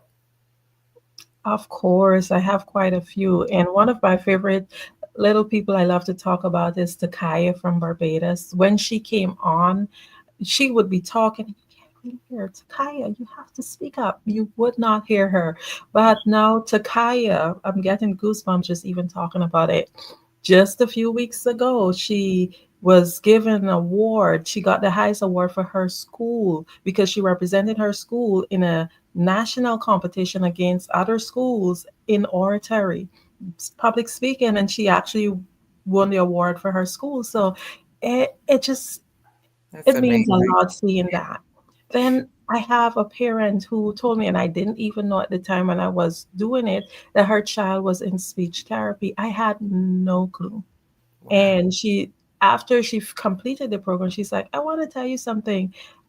She shared her daughter was in speech therapy, and when she met with the therapist is like, I think that I may need to take her off of therapy because she's doing pretty well. What is it that you're doing at this point? And she said, she explained to her that she's doing public speaking. Because one of the things that I do, I'm so into it. Like, besides us, we meet just once a week, but that's with the entire class. It's a group. So you don't really always get that one-on-one individual. But what we do, which is kind of fun, that you get to present, and everybody, well, a few students will tell you what you did well, what you need to work on. So it's very interactive. But I also offer one-on-one. So sometimes I tell them, okay, let me know when you're available and make an arrangement with a parent, and I work with them one-on-one. And I did that quite a lot with that young lady because I recognized that she was struggling with some words, pronunciation, etc., not knowing that she was going through speech therapy. So, and Right. That's I a do have a few others. Yeah, listen, those stories you shared, I mean, think about the great accomplishment and the fact I'm in nursing, so I understand. We did rehab nursing, so people that are in speech therapy and what they're trying to overcome, and the fact that you were able to get her there, and then she shared that with you. I mean, that's absolutely beautiful. I love to hear about that. That's truly a success story amongst, I'm sure, the many that you do have. How do you measure the impact of your programs on the children who participate in general?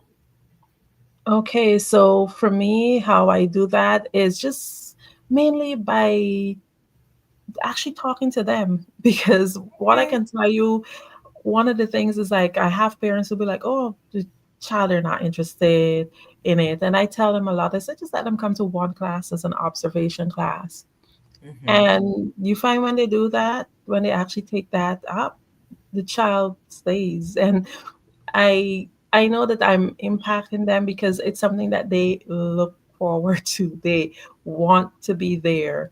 And that's the beautiful thing about it. And one of the things I will share is that we do a competition. So how we evaluate. We have this competition twice a year in fall and also in spring, Hmm. and we have that divided into teams, into categories depending on their age, and they compete against each other. So although we're one group, we're still competing. So there's this drive to do more. So yes, that's one of the ways that I measure the impact. And the other way is like when the kids are ready to leave, they don't want to leave. Those are the ones who completed. So you're impacting them, and it I do have like this old student who was there, and he's like, oh my goodness, you've helped me so much in my journey. He's about to go to college. So those are ways I measure.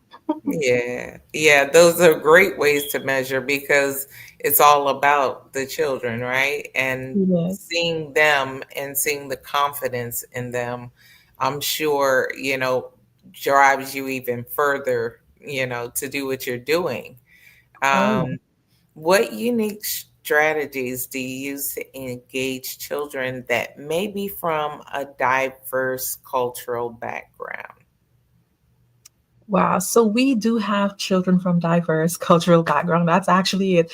We have from Pakistan, we have Guyana, Barbados, Jamaica, Trinidad and Tobago, USA. We've even had from Canada. So what do I do? That's one of the things that we really talk about, like the unique, how we are all unique, how we're all different. I encourage them to talk when they're doing their introduction about where they're from and what's special about where they're from, unique things about where they're from. We also enforce that the importance of understanding cultures, because that's one of the other things I offer an etiquette course. And we enforce the importance of proper etiquette, understanding to respect other cultures, the importance of saying good morning, of greetings, thank you, please, different things along that line. So it's generally known, and I tell them, I say, you are here in a place where you're meeting with people from all different places. Make use of it, get to know each other. So that's how we manage to mix our diversity and make it one, because we also come together as one to represent each group we're in, no matter what culture you're from. Right, right. That's yeah. I mean, it sounds like that total community. We're all one, and having them understand that there are differences, and being able to gain knowledge and insight into how to best make sure we're always you want to say culturally sensitive in what they're doing and how they're acting and what they're saying as far as speaking. So that's really amazing work. Um, I wanted to switch gears and talk about the leadership in the community. What role does mentorship play in the global Kids Speak community, and how do mentors contribute to the students' growth? Yeah, so mentors, these amazing mentors that I've had, man, they devote their time because they're all volunteering. They devote their time towards growing these children. And the thing is that besides public speaking, they're all coaches. So we just don't use a here to teach you to speak, and that is the only focus. We focus also on personal development and how we do so. For example, we have something like a mantra, we call it, for our group, which is called the 5 Ps, which are proper preparation prevents poor performance. And we say that every day in closing as a group. And sometimes we ask them to explain what individually, what does that mean? So in terms of mentorship, it's just not a coaching, but it's also a mentorship, and it helps with growth, personal growth. We have mentors sometimes given assignments which are nothing to do with public speaking, like writing your goals. We do stuff like that, understanding what are different goals. We have an entire curriculum, and like type A goals, type B goals, type C goals, and making sure you got your planner and writing it down and executing and stuff like that. The other thing that we do is also we do assignments that are geared at helping to bring the family together. For example, we do like a dishwashing. We have a dishwashing assignment where the children is doing the assignment, which in for 7 days straight you had to wash dishes. You would get bonus points for that. And the parent had to observe that you've done it, and they're the ones who had to report back to the mentors that it was completed. So it gives teamwork because you're working together as a team to get more points, because these points and these assignments goes towards the main competition. So at the start of the competition, each individual and each team already have points to start off or kick off the competition of, which is the 7th December, by the way. The next competition is. So all the teams already have their points and their individual points for doing, like, we had a love essay. Like, what is love? They give their own definition, like 500 words. So they're learning to write. So we're doing different things to build them up. I love that. I love that. I did want to ask you, how do you believe your leadership has influenced the development and the direction of Global Kids Speak? Well, I stay there as a core visionary, and no matter what, let me give you an example. We started in 2021, and I've had a season where I started off with a full class of kids, and by the time the competition was there were just 3 kids there to present. And for me, what some people might have done is like, okay, well, we don't have enough people, let's not do it. For me, if one person show up, that one person gets it all, they get it full. So remain consistent no matter what. I show up. Even if nobody else is showing up, I show up. That makes all the difference in the world. With leadership, we have to lead by example, right? Oh, yeah. And doing that, it means you show up regardless of the circumstance. So, I mean, hats off to you.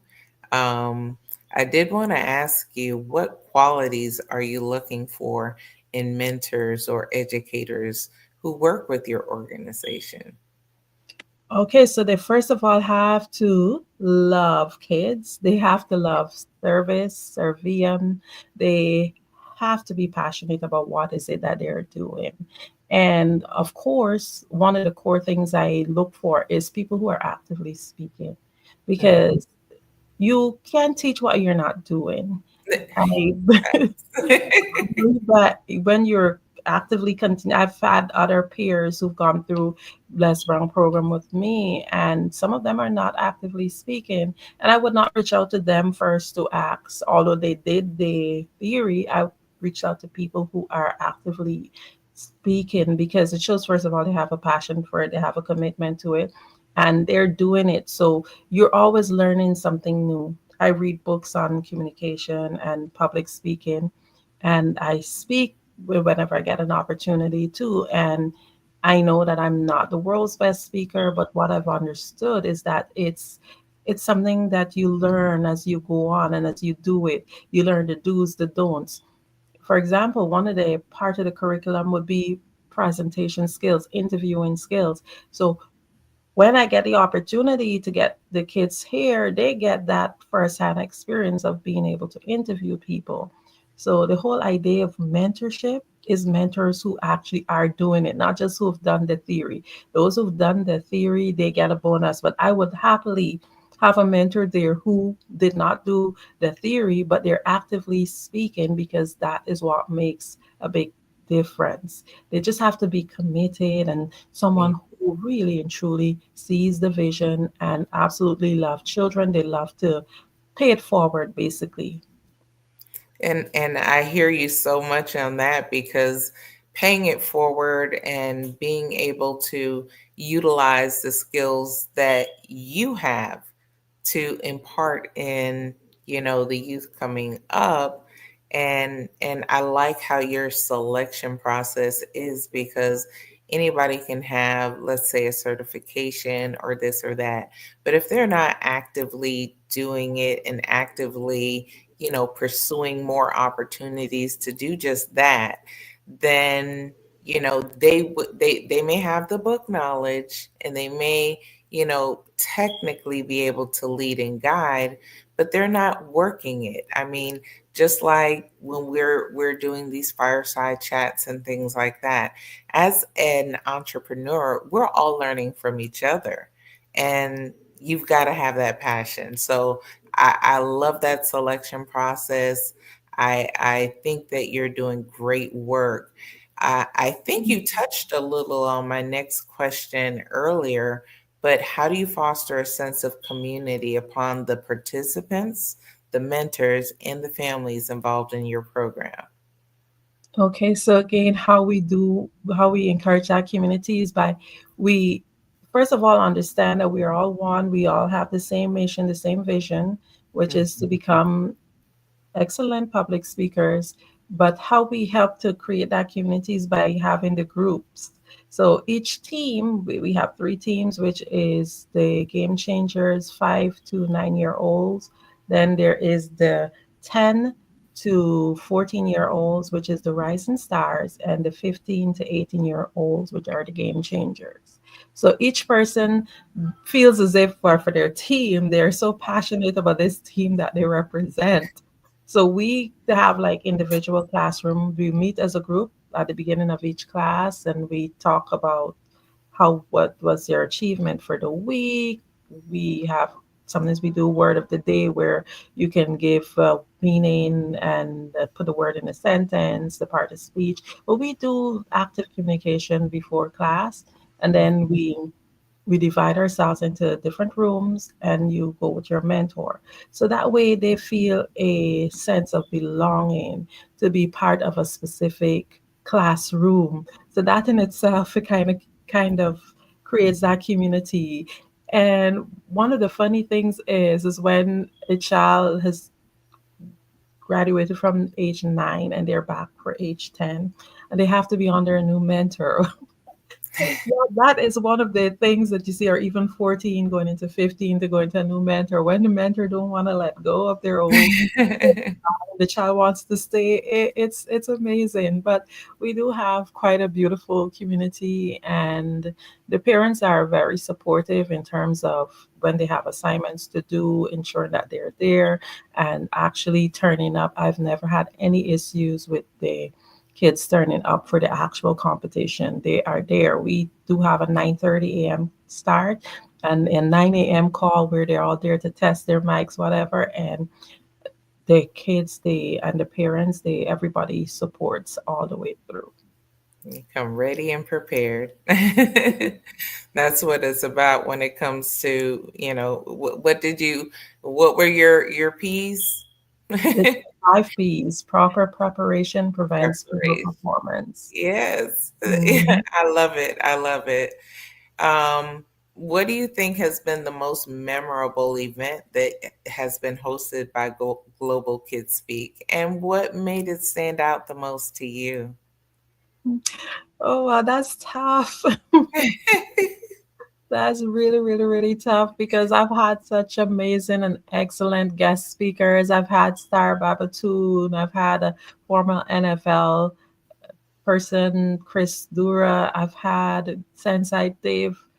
Man, they're all amazing, and having people of that, chief people come on and actually support your platform makes them all memorable. So it's really hard which Well, one. I heard that you had influential speakers like Star Bobaton and Mhm. Christopher Dura, and Yeah. I'm sure that just the star power alone. I mean, you can have everyday people who are passionate about speaking and building them up as young adults, will say, right, Mhm. into their destiny. But when they see someone who has been on the spotlight, is and sometimes is still in the spotlight, and they're coming and they're pouring in and they're showing how it's done, I know that makes all the difference in the world to those. It does. It does. Let me ask, do you have any upcoming events or initiatives that you're particularly excited about on the horizon? I am. We are having next Saturday, not this Saturday, following Saturday, 7th December. We have our third annual fall competition. So we do it twice a year, spring and fall. We've had our spring already, and we have our fall on the 7th December. So the students are geared up. They are excited, they're prepared, and they're just waiting to hit the stage, the virtual stage. So we're excited about that. And we have, of all things, we have our own mentor as our keynote speaker. I reached out to a few people and was like, you know what? He's such an excellent speaker. Why go outside this time? I always go outside. Let me get somebody from in-house, a very powerful speaker. He's known as Eric Sean, the motivator, and I'm just looking forward to the event. That's wonderful. That's wonderful. And I'm sure the students will get so much from that. And,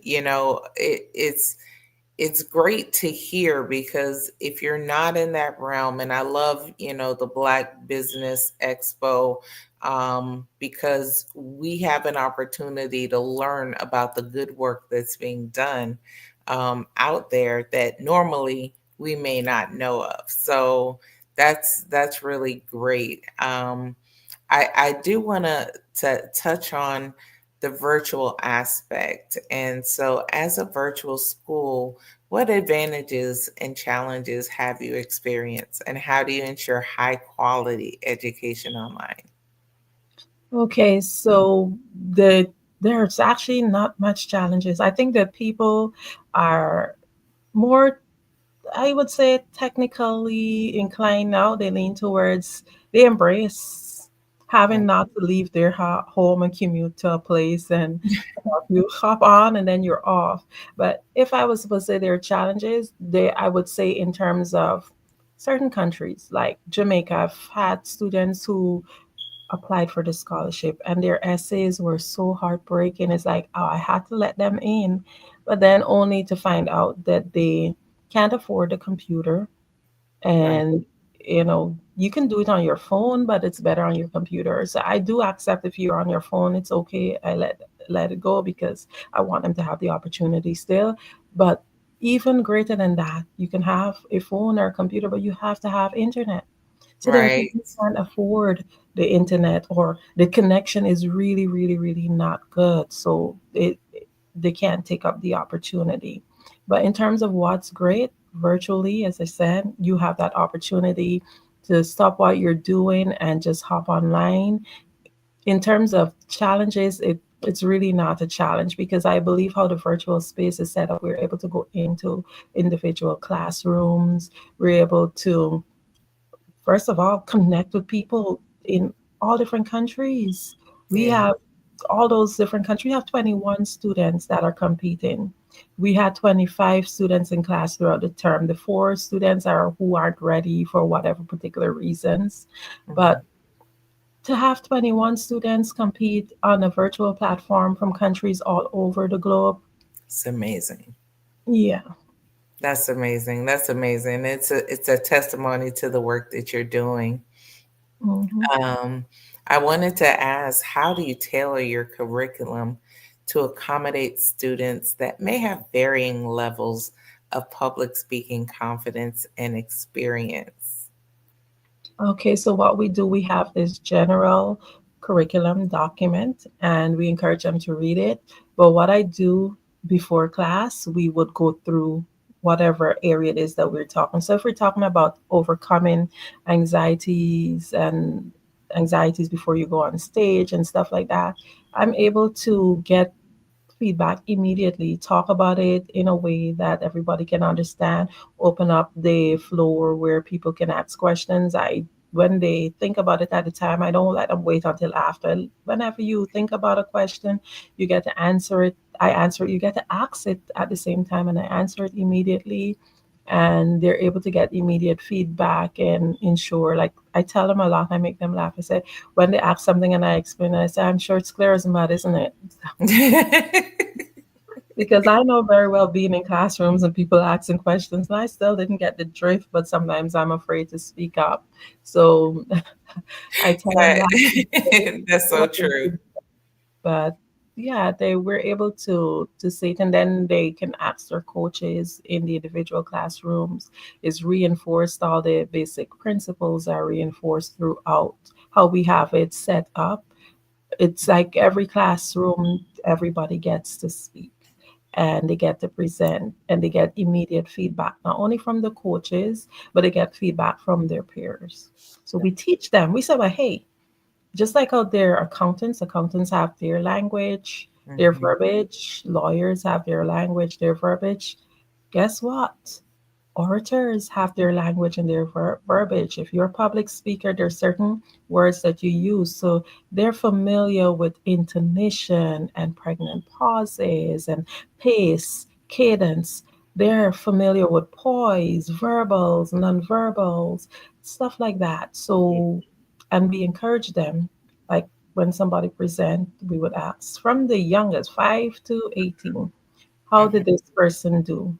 What did they do well? And also you have to say one thing that they did well and one thing they need to work on. And when they're explaining at first, we let them get away with it. But as they get into the class, you say, well, you use words like poise. How was their poise when they were presenting? Was the audience engaged? Did you feel engaged in what? How was their pitch? How was their tone? How was their intonation? So they're using words like, you can imagine a 7-year-old saying, well, his intonation was great, but he coach. So I find it so cute. And it is cute to hear it, but it's also powerful to hear how once they're informed and once they're taught about what these things mean and how it impacts, and I think I love the fact that you're teaching them how to give constructive criticism so Yeah. that they can all build on those core strategies that you're teaching them, and be able to receive and give, which is really important when it comes to learning, especially in public speaking. um, people really need to be able to embrace that. I did want to ask, what role does technology play in delivering and enhancing your programs? Well, the good thing is we don't have to use paper. There's stuff. For example, we have our student resource drive. So everybody, they just take the link and they go in there. Lessons are there. For example, we have the competition coming up. Even the judges and anybody who's backstage, they have all access to the to that folder, that Google Drive. So thank God for technology. Even my son will be doing the backstage management in terms of prompting the ads in between of the presentation. Everything is there because of technology. And Wonderful. Yeah. all I can say is that it's going to be a grand show, and it's all because of technology. Yes, yes, technology does wonders, and having the ability. I like how you said what your son is doing, because here it is, you're bringing in your own and making them a part of this legacy that you are helping these children, succeed in. So that's a beautiful thing to me. I'm family oriented, so I see the value in that. I see the passion that you have, and I know we're running short on time, but I want to ask, how do you envision Global Kids Speak growing and evolving in the next 5 years? Okay, so I have well, for example, a reading program that is implemented. I only have one young reader so far, but it's growing. I started my etiquette course last summer, and the feedback from that was amazing. So I'm going to be doing that again this summer. And also, I've been pushing to publish, do a book publishing, like similar to an anthology, but just really and truly fictional stories for kids. So it's writing, reading, etiquette, and my intention is to really and truly continue to use network with other people, other businesses, so that I can be known, that people can know, well, this program exists. So I see it growing in the sense, because when we started and we were doing competitions, sometimes we had 9 or 10 or 11. This time we have 21 students. So I know it's only getting better. So, yeah, that's my vision, to ensure that these programs are implemented and people become aware of it, so that we can have more students on board. And I have mentors who are ready to teach and give back. So, And that's always a wonderful thing, having the ability to have those mentors.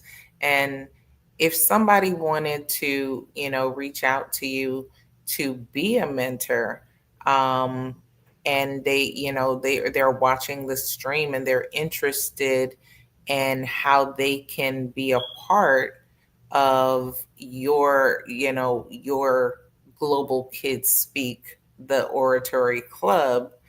um, is it an application process? How would they do that? I'm just asking, because maybe someone's out there watching the stream and they might be shy about, saying what they're thinking. However, you don't know until you ask the question. of course, yeah. So to my the way you get in contact with me is Linktree /Adornami, ADORNAMI.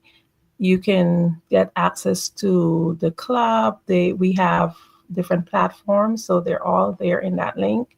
Also, my number is there, email, so you can get me anyway. But once you are interested, you can just share that with me, and I will forward a form to you where you can apply as a mentor. Mentors usually sign a contract for a year, and after the year, they can decide if they want to go back for another year. And in terms of students, they can either be paid or free. Free is the scholarship. The scholarship, I can forward the forms for that. You have to basically write an essay saying why you should be eligible for it, and then I respond. Otherwise than that, if you make the payment, you get on right away. Or if you want to just support a child, because we have students who are waiting, you can always want to sponsor a child. That's wonderful. That's wonderful. Well, it's been such a great experience listening to all of the wonderful work that you're doing. And I applaud you for everything that you've accomplished so far.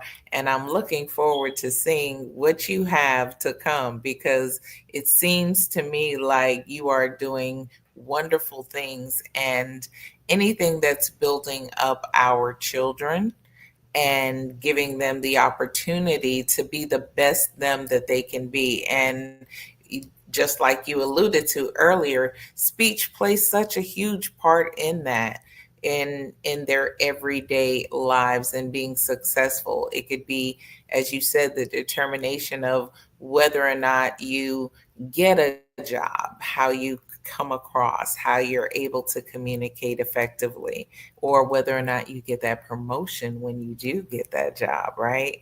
So all of those things that you're doing, I just, like I said, I applaud you. I look forward to hearing much more about you, and really want to acknowledge, the role that you're playing in the children's lives, not just the children, but you're impacting their families, and you're impacting our community as a whole.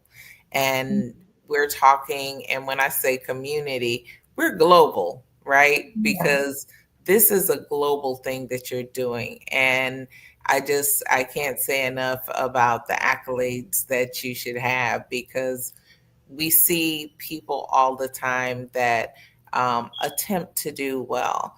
You're doing it. You're doing it. You're putting in the work, and you're committed to, seeing the success of your children that come through, and the parents that are trusting in you. And we want to see you grow and prosper to everywhere that you want to be.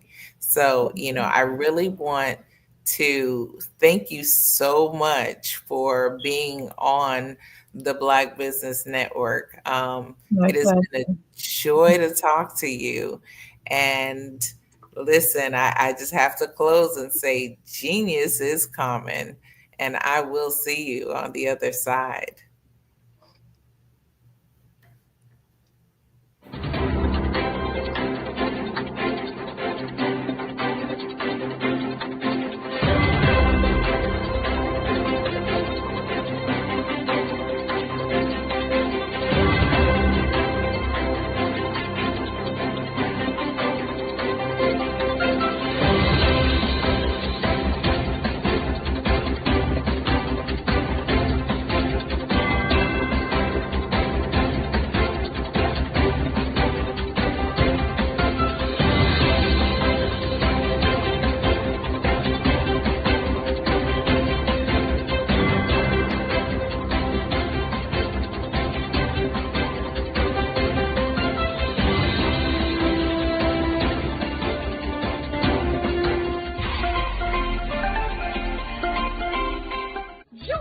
Dr. Eric Kelly III and a host of phenomenal speakers from all around the globe for this 7-day virtual event that you don't want to miss. The mission of the Black Business Expo is to raise scholarship money from kids all the way from high school, all the way from college. The Black Business Olympics is one of the largest Black business showcases in the world. It is an opportunity for businesses and companies to showcase their businesses globally.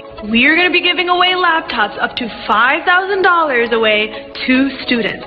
Again, I'm Olivia Appleberry, the founder of 2 Cents Finance and one of the speakers for the expo. I am so excited to see you there. For more info, go to www.blackbusinessexpousa.com or call 919-308-9090 and hope to see you there. I am Black Business. From the moment I wake until the time I sleep. Yes, I am Black Business. I am Black Business. Tell me, are you Black Business? I am Black Business. Do you support Black businesses? Listen, I support Black business because I am Black Business. Black Business Expo, one of the largest business showcases in the history of Black business in the world. The world! Sign up today at www.blackbusinessexpousa.com or call 919-308-9090. I am Black Business. I am Black Business. From the moment I wake until the time I sleep, I am Black Business. I am Black Business. Are you Black Business? I am Black Business. Do you support Black businesses? I support Black business because I am Black Business. Black Business Expo, one of the largest business showcases in the history of Black America in North Carolina. Join Dr. Eric Kelly III and a host of phenomenal speakers from all around the globe for this 7-day virtual event that you don't want to miss. The mission of the Black Business Expo is to raise scholarship money from kids all the way from high school, all the way from college. The Black Business Olympics is one of the largest Black business showcases in the world. It is an opportunity for businesses and companies to showcase their businesses globally. We are going to be giving away laptops up to $5,000 away to students. Again, I'm Olivia Appleberry, the founder of 2 Cents Finance and one of the speakers for the expo. I am so excited to see you there. For more info, go to www.blackbusinessexpousa.com or call 919-308-9090 and hope to see you there.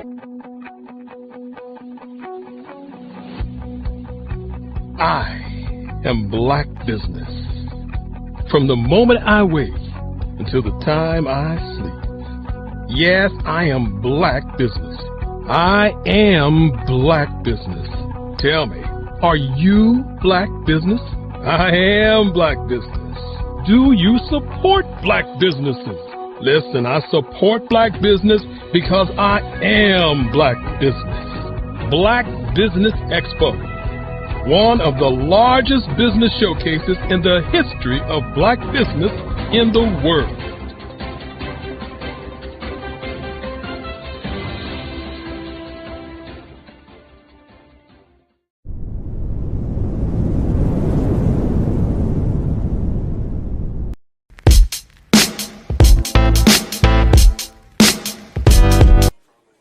So, are you going to the Christmas party on Saturday? Of course. What do you think folks will say if my wife and I didn't show up?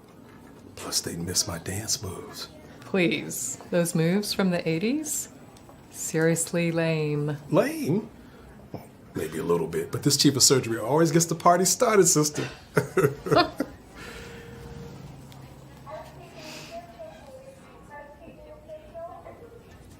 What's going on with your hand? Nothing. Just tired. Stress. Jen, we've known each other a long time now. And we've always been honest with each other. What's going on? Come on, Mark. I'm fine. That hand says otherwise. It's nothing. Look, this does not interfere with my ability to do my work.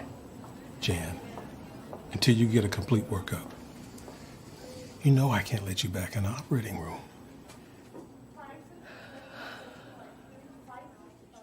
Mr. Menchef, did anyone else have access to your badge last night? Say around midnight. Because the computers here at your lab show that somebody was here. And although your cameras don't show it, somebody was in your building. The chip is his property. Belongs to him. No, he belongs to no one. Simon, do you belong to him? No, he has a right. He has no rights. It belongs to him. Shame.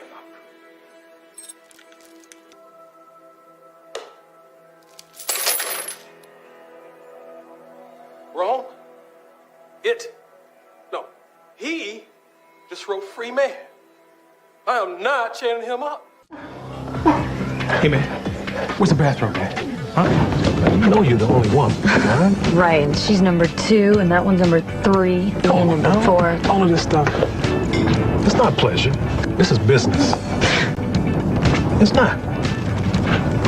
Relax. Enjoy yourself, all right? You know where they are. I know you know. You're just lucky I'm a nice guy. This house is for sale.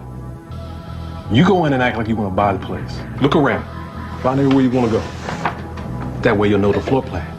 Aren't you worried that they might call the cops afterward? No. Because when he gets back, we gonna kill him and his wife. Locked us up. Somebody forgot to throw away the key.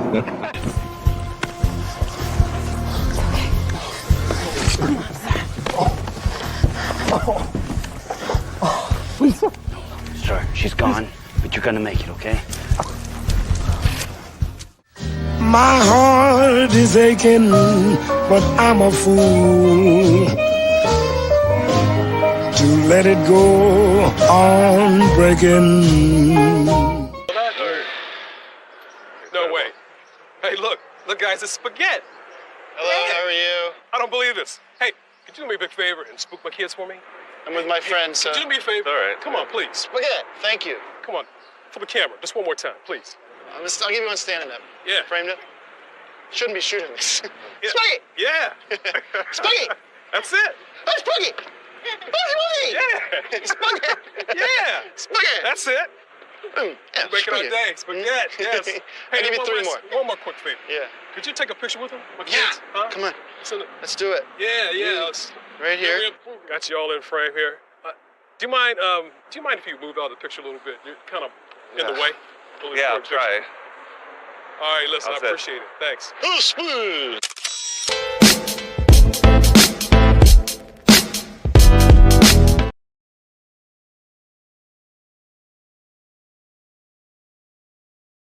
Are you a forward-thinking entrepreneur or business owner? The world is changing faster than ever, and it's time to pivot and adapt to the future. Hello LLC is here to help you do just that. Hello stands for helping enterprises leverage leading-edge optimizations. Our innovative solutions can streamline operations, reduce overhead costs, and give you a competitive edge in a market projected to reach $5 trillion by 2030. By pivoting to the metaverse, businesses can tap into a rapidly growing market that is projected to be a significant part of daily life for 25% of Americans by 2026. As a full digital metaverse agency, the Hello LLC can help you create custom solutions to streamline operations, increase productivity, reduce costs, and drive brand recognition. Why should you pivot to the metaverse with the Hello LLC? By leveraging cutting-edge technology, you can provide immersive experiences for your customers, expand your global reach, and unlock new revenue streams. Contact us today to make the pivot.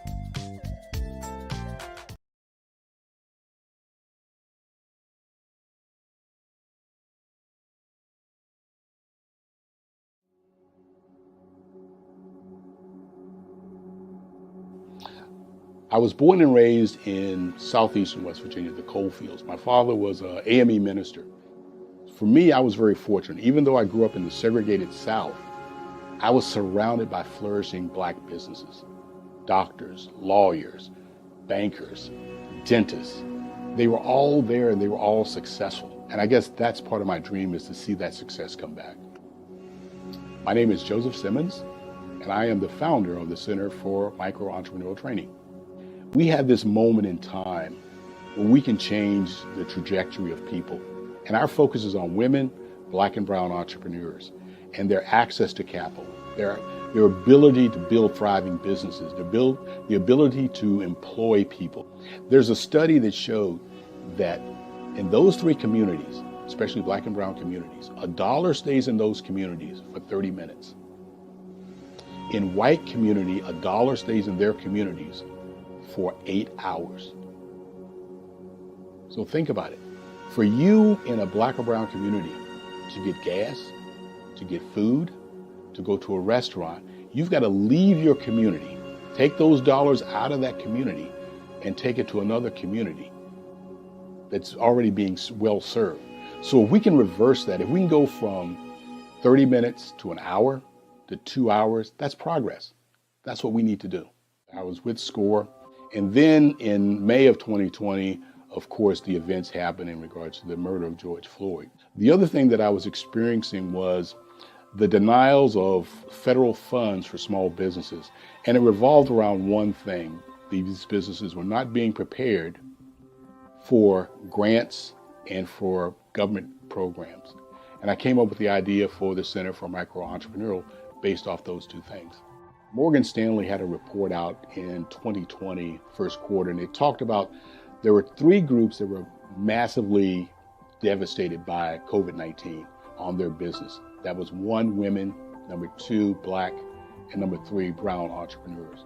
The research showed that they had less cash on hand, they had less opportunity to go into a bank and get money, and they were very dependent on family and friends to keep their business up and running. If we can focus on those 3 groups, then we can have a dramatic impact on our communities. Really, the focus is on 3 areas. And those 3 areas are 1, the people, number 2, the courses, and number 3, a support network. Here at CMAT, we will provide you with the fundamentals for generational success. And you will be creating a vibrant community by attending our 5-day immersive training course.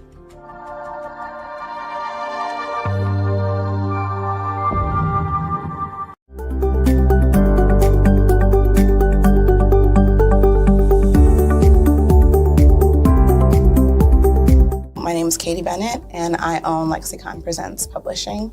We are a publishing and media company that helps you take your story and share it with the world.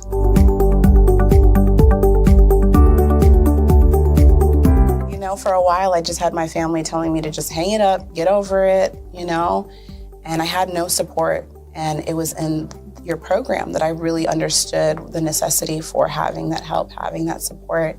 And so now I actually feel like a CEO as we scale, as our clientele changes, as my company is opening doors for other people to, take care of their families. It's just completely changed from just a mom who was publishing books.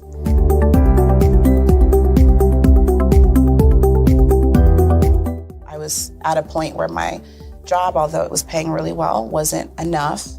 And my business was always in the red, and I was tired of it. And so I came in just hoping to get some sort of help to just not end up in the red every month.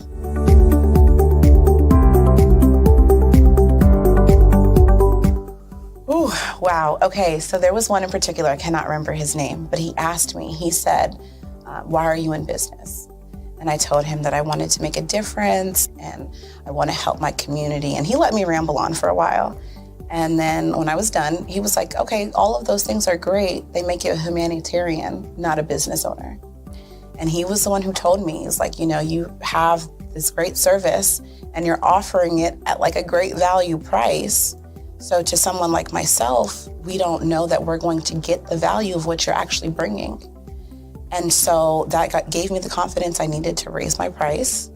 It gave me the confidence to go after my actual client that I actually prefer to work with. And it really just changed everything for me. I don't think without him kind of giving me that push, I don't think I would have gotten to this point or position.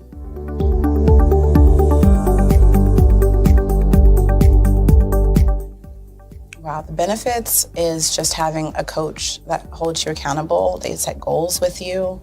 That's been my favorite part. She has amazing experience, you know, and so she brings her strategies and her ideas, and she helped me narrow down, you know, what services I actually wanted to offer, how I could actually continue to offer it, how many clients at one time could I have. All of the information that she's given has just really transformed my entire company. And so I know I would have never gotten to where I am today and having some of these partnerships that I'm, you know, having now without her help.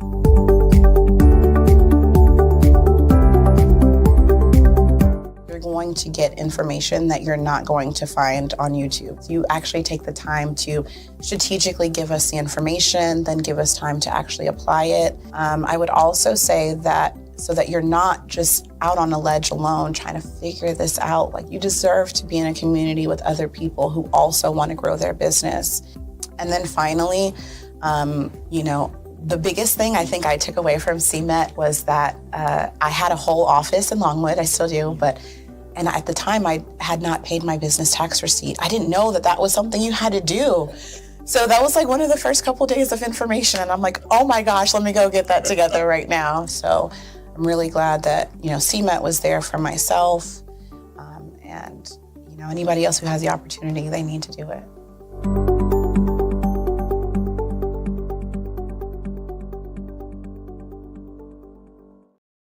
The Black Business Expo's mission is to raise funds for high school seniors going to college or K-12 entrepreneurs.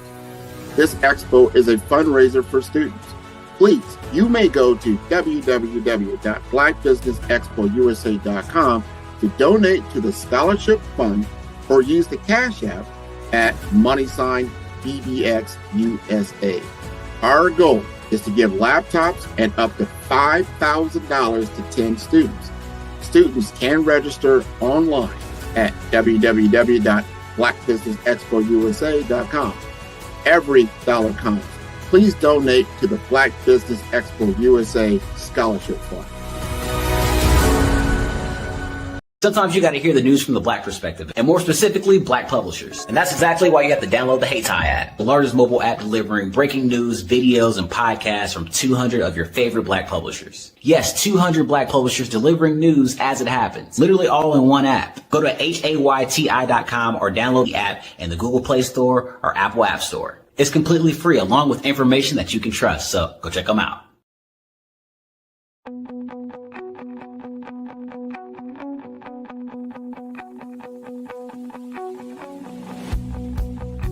I am Black Business. From the moment I wake until the time I sleep. Yes, I am Black Business. I am Black Business. Tell me, are you Black Business? I am Black Business. Do you support Black businesses? Listen, I support Black business because I am Black Business. Black Business Expo, one of the largest business showcases in the history of Black business in the world. The world! Sign up today at www.blackbusinessexpousa.com or call 919-308-9090. I am Black Business.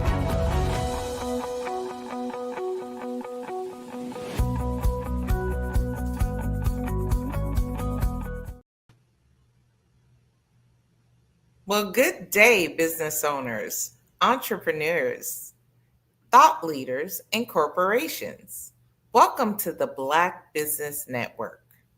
My name is Joy McMillan, and I'm your Black Business moderator for this session on the Black Business Network.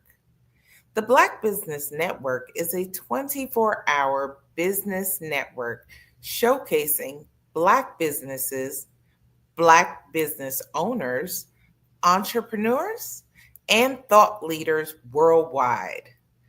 We have speakers from North Carolina, London, Singapore, Africa, Japan, and cities all over the United States.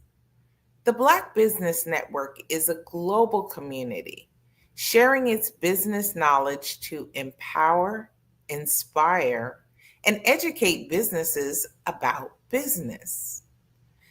I want to bring to the stage our next speaker, Ivana Star Farrar Darty. Ivana Farrar is a certified life coach, motivational speaker, and former high school English teacher with a passion for empowering individuals to overcome challenges and achieve their goals. As the founder of Motivating Minds for Achievement Solutions, Ivana specializes in helping teens and young adults unlock their full potential through personalized coaching and motivational workshops. With a master's degree from the Miami University and extensive research in student motivation, Ivana combines academic experience with practical strategies to inspire meaningful change. She is also the author of It's Time to Get Your Together and Hot Effin' Mess, two transformative self-help books that provide relatable, actionable guidance for personal growth. Through her work, Ivana champions mental health, resilience, self-confidence, delivering impactful messages that leave her audiences motivated and ready to take control of their lives. Her authenticity, her humor, and engaging style make her a sought-after speaker and a trusted guide for those seeking clarity, balance, and success. So, without further ado, I present to you Ivana Star Farrar Darty. Hi, how are you? I'm doing well. How are you doing? I am amazing. It's great to have you here on the Black Business Network. Thank you for having me. I wanted to start off with some questions about your personal journey and your background and try and find out what inspired you to transition from teaching high school English to becoming a life coach and a motivational speaker. So it starts way back when I was in middle school, and I struggled a lot with self-confidence. I had acne, I had braces. I was just like a struggling teen, like most, but I took it really hard, and I struggled with depression a lot. And during that time, no fault of my parents, but I don't know if you realize that a lot of the generations prior to my generation didn't really they didn't really acknowledge mental health. So with my mom, when I was going through these things, she just didn't understand why I was so sad. And I had a pretty decent home life, but what she didn't understand was depression was psychological, and there was really nothing I could do about it other than get help. So eventually I did get into therapy, and that helped me significantly. I have a therapist still. So when I started teaching high school and I realized that some of my students were not performing well, I realized a lot of it was just motivational tied. Like it was just tied to their motivation in addition to their mental health. So as a teacher in my last couple of years, I realized that I just needed to take my gift of motivating students and getting them to just dig deeper, and just to coach them solely, because it's hard to coach and grade essays and create lesson plans. I couldn't do all the things. So I was like, you know what? I'll just stick to what I am great at. And that is just bringing them to realize how awesome they are so that they can strive to be their best selves in high school and after. That's wonderful. That's wonderful. And how did your experience as an educator shape your approach to life coaching and motivational speaking? So as an educator, I had a lot of students come to me because I look younger and I was really good at building relationships with my students. And I realized that they didn't have anybody to talk to. Like they were talking to me, and I realized that adults were talking at them, but there was no dialogue. And once I realized that there was no space for them, that's what motivated me to just leave and focus solely on that portion, because they didn't have anybody. Their parents were telling them what to do and not really listening to what their needs were. Their teachers didn't understand, and they didn't feel comfortable talking to their teachers. So I just felt like I needed to create that space for young adults so that they had someone to talk to when they had issues. And that's really important, because we know the downfall of when they don't feel like they have, that support and somebody that they can truly have a conversation with, that's not going to brush them off and be like, dust it off, you're fine. We see that all the time, especially in the African American community. It's they don't want to acknowledge you. And we're seeing, especially with the work that you're doing, that beginning to change, which is a wonderful thing. I did want to know, what would you feel the most rewarding part of your journey has been so far when it comes to what you're doing now? So I have students that are in college now who reach out to me. I actually have a student who is a senior in college, and she just messaged me the other day on Instagram. I just asked her like how she was doing. She was like, I'm doing great. And by the way, like whenever somebody comes to me with boy issues, I always tell them what you told me. And I completely forgot about this conversation. This was like over 5 years ago. And she was like, I remember when you told me when I was talking to that boy, just write down a list of the pros and the cons of this relationship. And if the pros, the cons outweigh the good, or the bad outweighs the good, then I just need to leave that relationship alone. And I pass that information along to everyone I talk to, because as an educator, like I just felt like it was my duty to help them in everything. So if somebody's son was not being the best to one of my princesses, I would have them analyze the situation. Like, okay, what is the benefit of being in this relationship? Is this a positive relationship? Is it helping you in any way? So when she messaged me and told me that she remembered that conversation, I was just like, yes, you listen.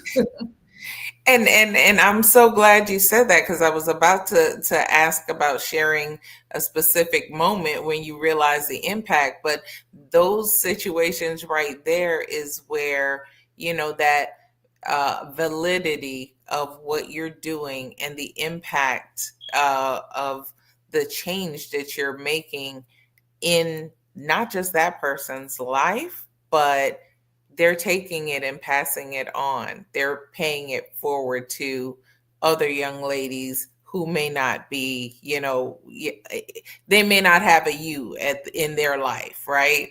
So hearing about that is wonderful, because it gives you that self-awareness, like, you know what? Yes, I'm on the right path, and I just need to keep going, because I'm touching those lives, right? And making the difference. So that's wonderful work. That's wonderful work. I wanted to talk a little bit about the coaching and motivational work that you're doing. What would you consider are the core principles of motivating minds for achievement solutions? One of the core principles of Motivated Minds for Achievement Solutions is helping people to understand emotional intelligence. I am a firm believer that, and it's interesting because I had been emotionally intelligent for a while, but not understanding what exactly it was. So now that I understand what emotional intelligence is, I'm like, this is the problem. Like, emotional intelligence is the problem for all things in the world, honestly. Like, that is a belief of mine. Like, any problem could be solved if people were more emotionally intelligent. So when I think about emotional intelligence and I explain it to my clients, I explain to them that emotional intelligence isn't just understanding your emotions and being able to control your emotions, but also understanding the emotions of other people and giving people grace. Because a lot of times we get in situations, and whenever there is a disagreement of some sort, it is mostly because maybe we're just not being very understanding, or maybe we haven't reflected on our part and what we did to cause the issue. And people just get so caught up in their emotions. And I explain to my clients that you can, first of all, you can't attach your emotions to someone else's. And we do that a lot in society. Like, for example, if we go into a grocery store and the cashier is being just nasty, right? Then we kind of take that on and we're just like, and now we got an attitude. But what we really should do is say, wow, I feel bad that she's going through this and she has to wear it because she's not able to work through these emotions. I'm going to pray for her, and I hope that she has a better day throughout the rest of her day. I hope that she gets through that, because just situations like that can just easily just kind of lessen things that we experience when we deal with family, when we deal with friends, when we're out in public. There are so many situations where it doesn't have to be so stressful if we would not take things so personally and just be a little bit more emotionally intelligent. Yeah, and that's self-awareness and having, like you said, grace for what someone else may be going through. Because usually when they're going through whatever it is, or they're lashing out in a certain way, it's coming from somewhere, and you are not usually the source. Something may have triggered it, but you're not that source. So it's having that self-awareness and being able to utilize that emotional intelligence and give them grace, give yourself time, and understand where you are mentally to take it down a notch and just say, you know what, like you said, let me just say a small prayer for that person. And I was in a similar situation in the bank the other day, and I just saw the teller and whoever he was dealing with was going off on him. And I just whispered over to him when he came over to my teller, and I said, you know what, you're going to have a blessed day today.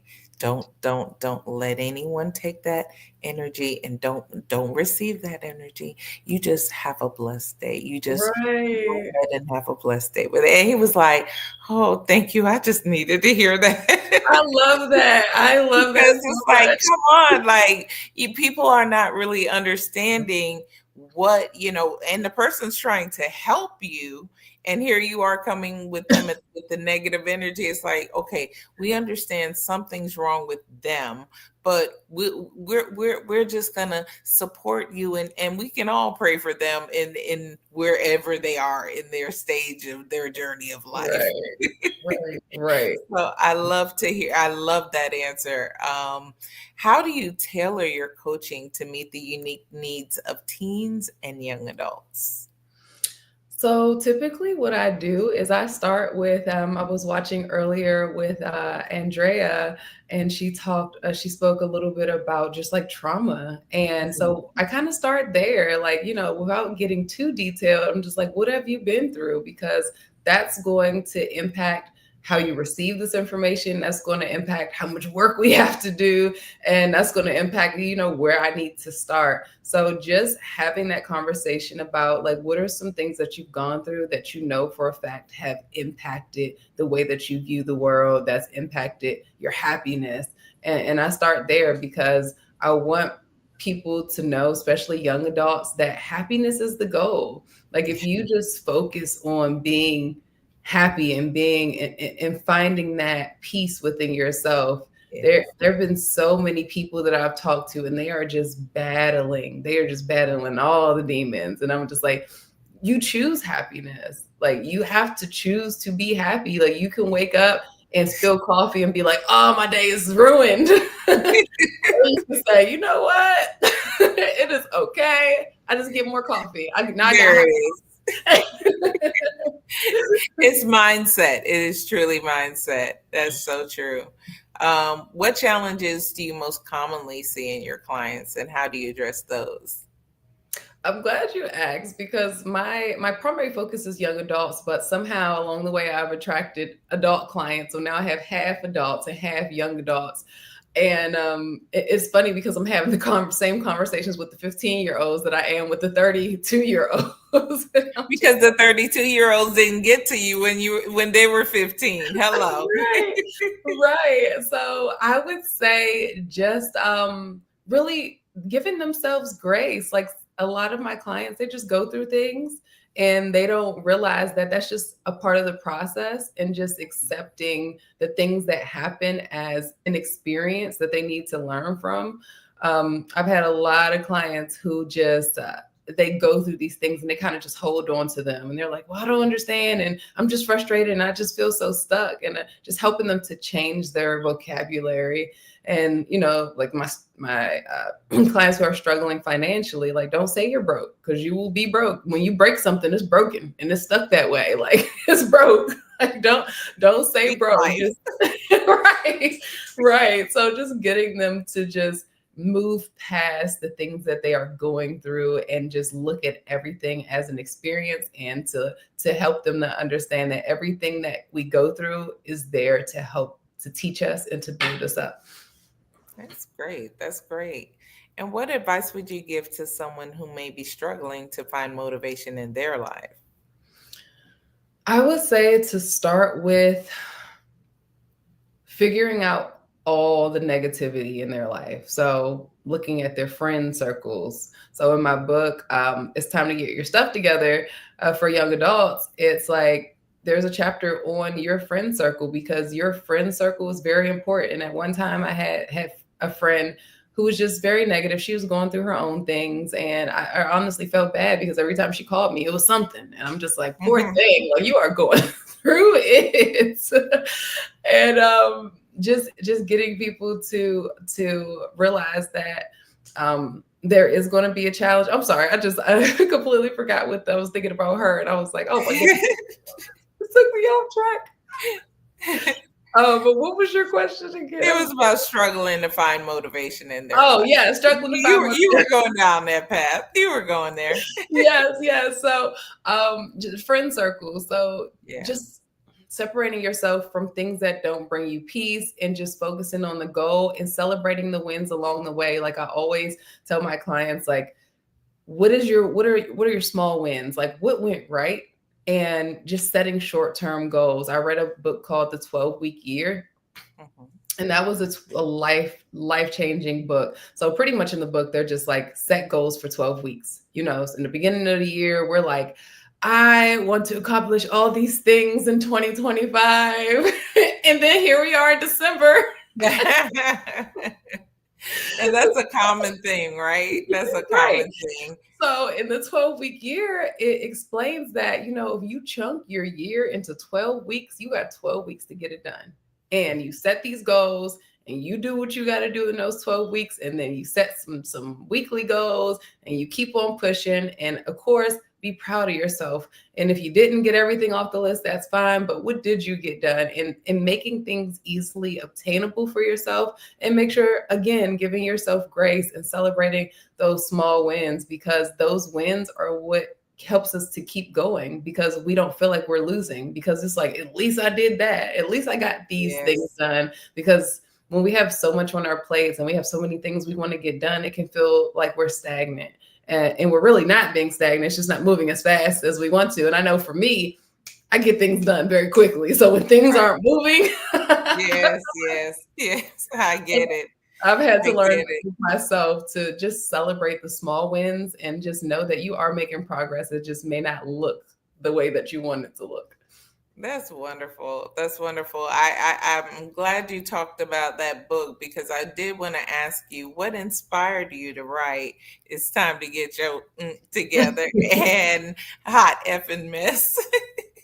Okay, so I wrote, it's time to get your stuff together. My last year, I got done teaching. I was like, I want to write this book. I learned so much about my students. I learned so much about why they weren't focused and why they weren't motivated, because what I noticed was I had students who weren't on IEPs. They weren't struggling, like, as far as academics. They knew the content. They just weren't motivated. And I was like, I got to figure out why it is that they are not performing at their best, and they have the ability to. So when I stopped teaching, I was like, I'm going to just collect all the information that I learned about my students, and especially the situations where I gave them advice and I saw them win. I'm going to put all of it in a book. And I realized that a lot of the things that I was telling my students were things that they needed and things that they may have heard. But again, there was no dialogue back and forth. And that back and forth, the dialogue is what helps them to change their mindset.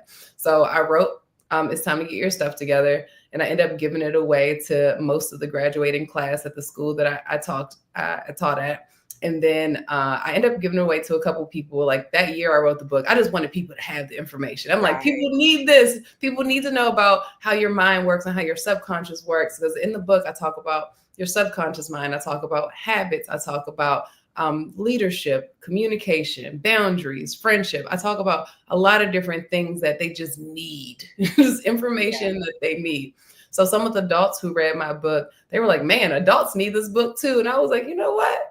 That's fine. I'll go back and I will tweak it to make it more, because I use student examples in the other book. So I was like, you know what? I will make this more towards adults, because adults do need this information. So that's when I wrote High FMS. So it is not officially out, because I'm still going through and making sure I want everything to be the way that I want it to be. But yes, that's how I came up with those two. And what would you think the key takeaways would be that your readers would gain from those books?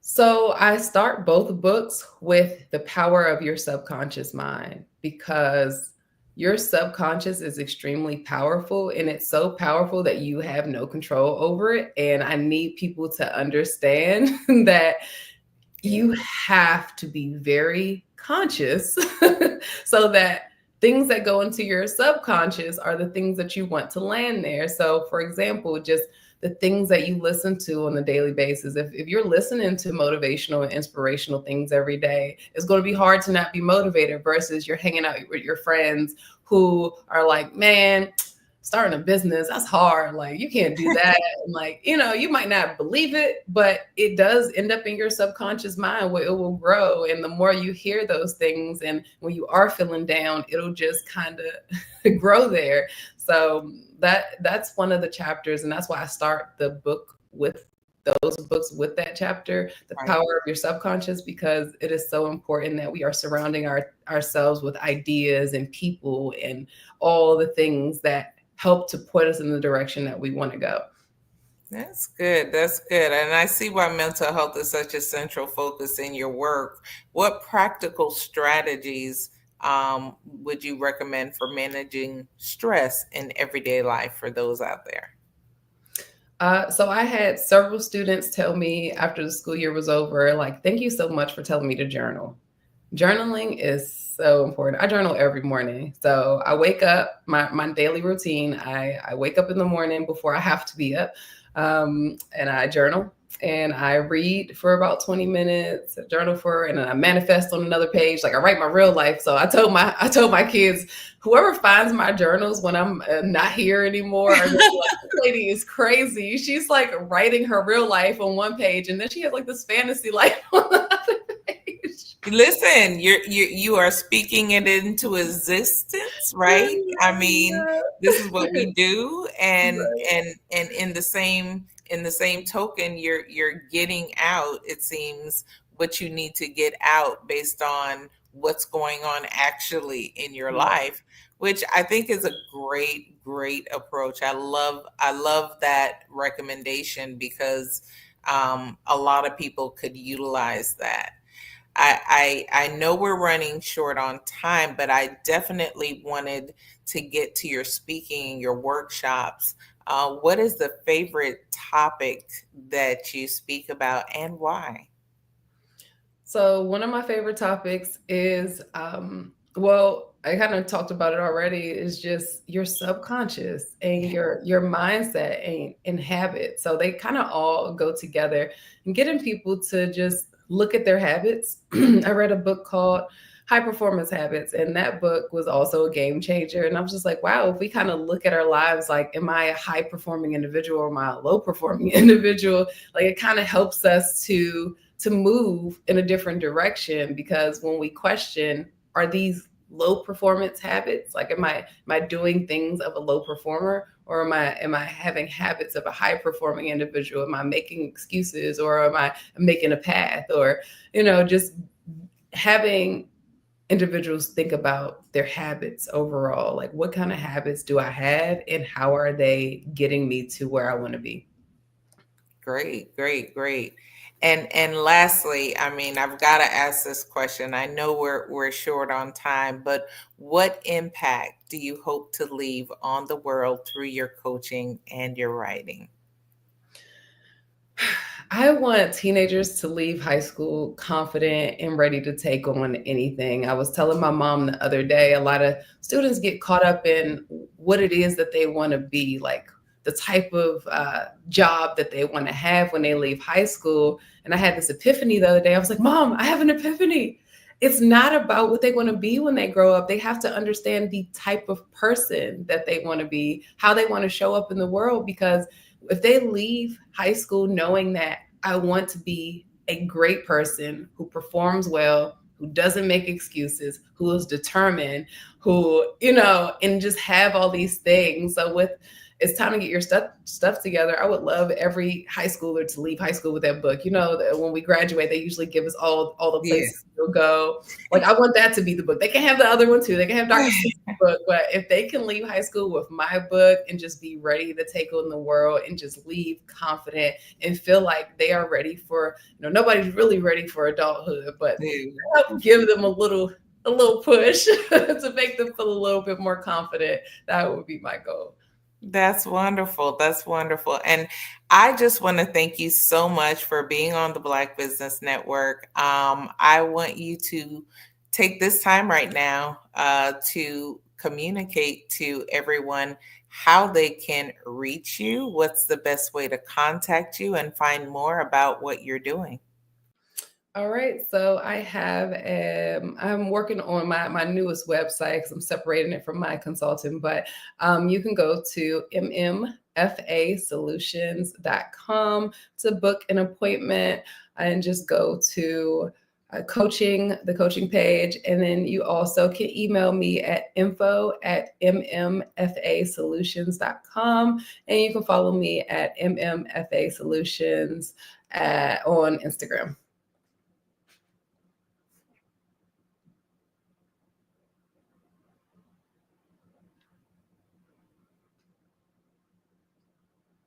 I'm so sorry about that interruption. You're fine. Okay, so you were giving some contact information. I want to make sure that information got out there. Okay, yeah.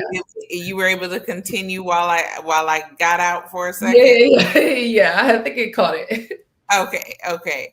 And I also wanted to talk to you as if you could give one piece of advice to your younger self, what would that be? Enjoy every moment and just plan. And when things don't go as planned, plan again. That's it.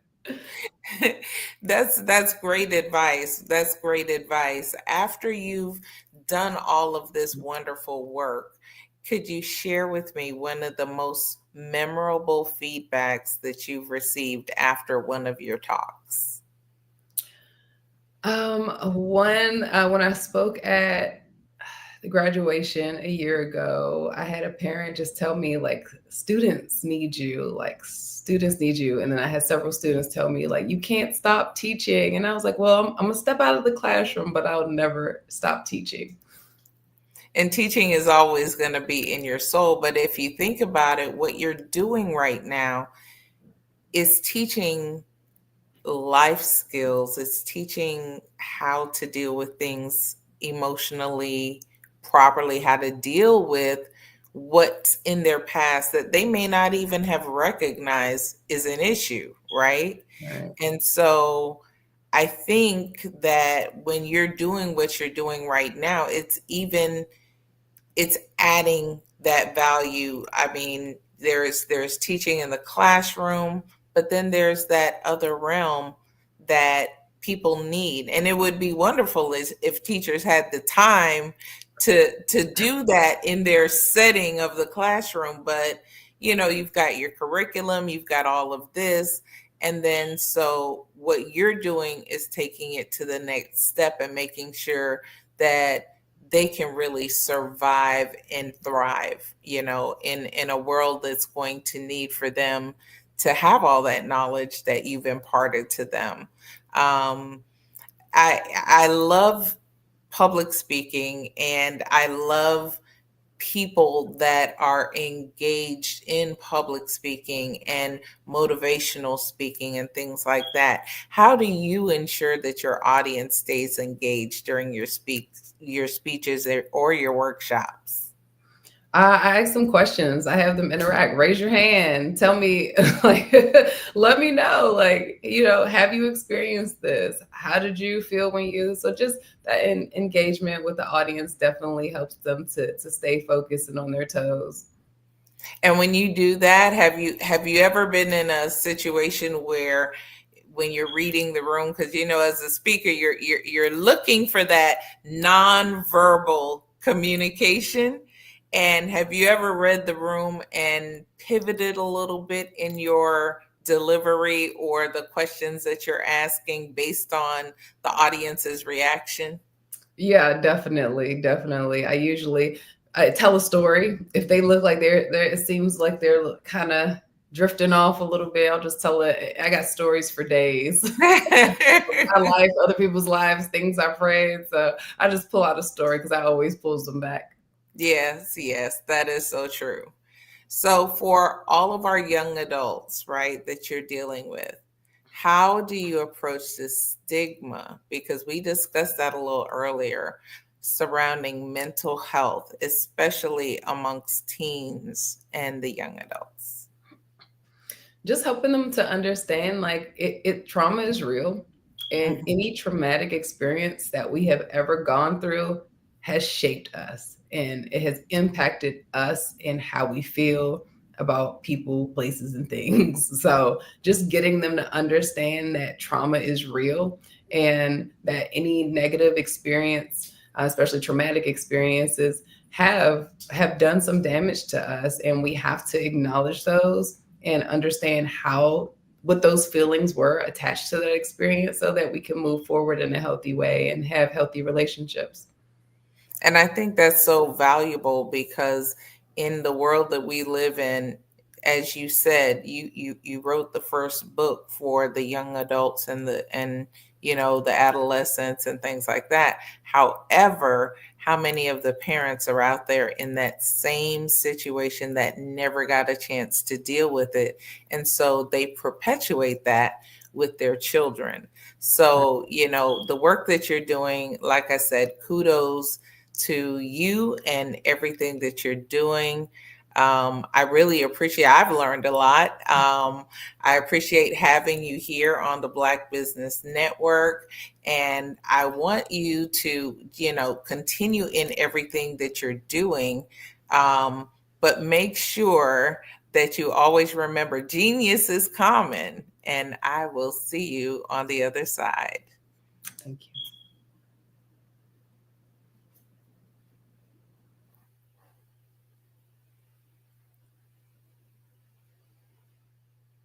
The Black Business Expo's mission is to raise funds for high school seniors, going back to college, or K through 12 entrepreneurs. This expo is a fundraiser for students. You may go to www.blackbusinessexpo.com to donate to the scholarship fund, or to use the Cash App that is on the screen below and say $, capital B, X, USA. Our goal is to give laptops and up to $5,000 to 10 students. Students can register online at www.blackbusinessexpo.com. Every dollar counts, so we want to remind you to donate to the scholarship fund. We want to thank our Black Business Expo USA sponsors for the month of September 2024. NC 100, Suede Soul, Carolina, Virginia, Minority Supplier Development Council, Step Management, Margie McLean Foundation Incorporated, Genius is Common, Executive Women's Success Institute, The Coaching Company, Superwoman Business Services, Creative Force Studios, Lee Entertainment, Black Business Olympics, Artistic App Design, Banks Law Firm, Black Business Expo USA. Again, genius is common, and I'll see you on the other side.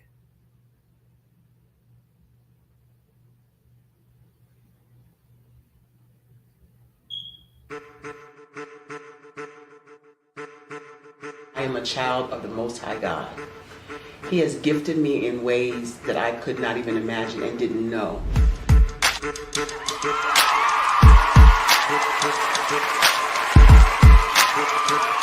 There was a time when I didn't know who I was. I listened to other people tell me who I should be, what I should do. I listened to people telling me that I should be a boutique owner, that I should be a construction manager, that I should be a laborer. Have you ever felt like you should do something else, be something else, go somewhere else, be wherever you wanted to be, and you felt like you were in a box? Anybody in the room?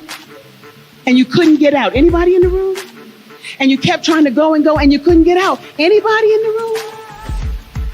But let me tell you, you need to rock the box. Rock the box.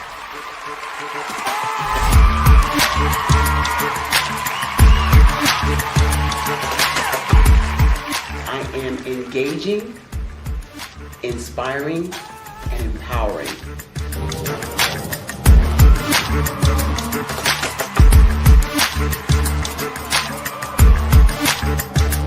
I would give you everything I know. Just by touching you, if I could, by osmosis, give you every single thing I've learned, I've gone through, I know I would.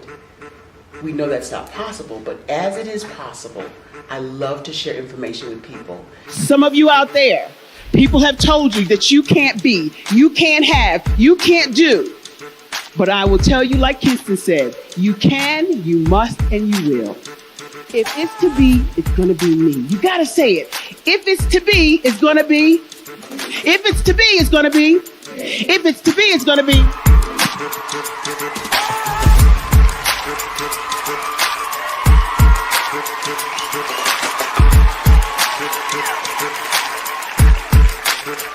Barbara is because she believed what her mama said about her and not what other people told her. Every day you wake up, when you're in a situation, it's your choice whether it's an advantage or the disadvantage. She gained her confidence and her life, and now she is a testimony. If I can help you elevate yourself, then I feel like I'm elevating my own self as well. What you know and I know together can change the world.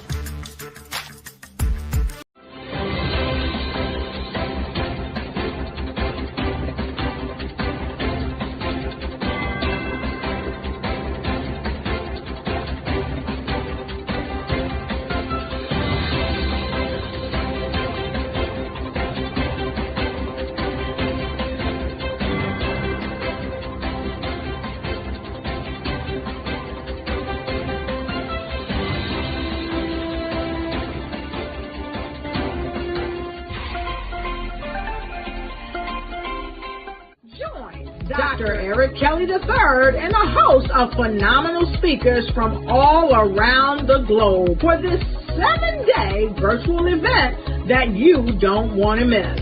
The mission of the Black Business Expo is to raise scholarship money from kids all the way from high school, all the way from college. The Black Business Olympics is one of the largest Black business showcases in the world. It is an opportunity for businesses and companies to showcase their businesses globally. We are going to be giving away laptops up to $5,000 away to students.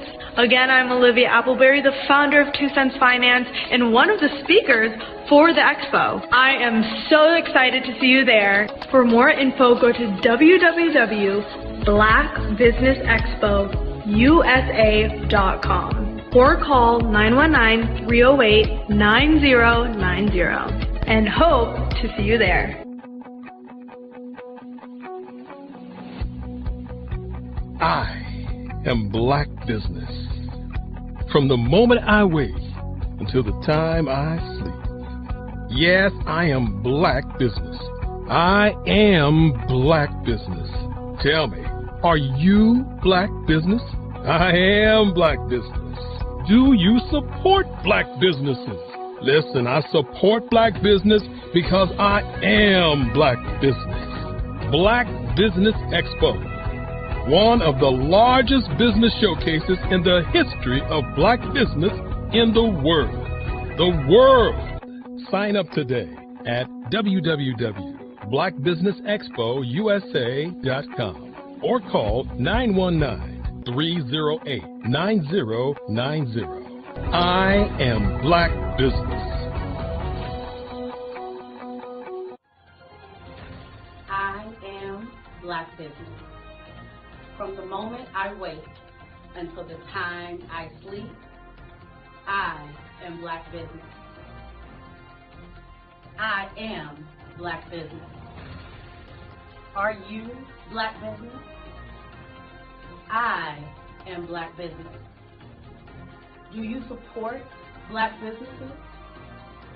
I support Black business because I am Black Business. Black Business Expo, one of the largest business showcases in the history of Black America in North Carolina.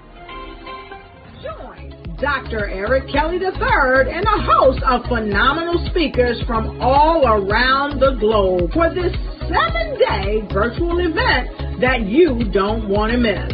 The mission of the Black Business Expo is to raise scholarship money from kids all the way from high school, all the way from college. The Black Business Olympics is one of the largest Black business showcases in the world. It is an opportunity for businesses and companies to showcase their businesses globally. We are going to be giving away laptops up to $5,000 away to students.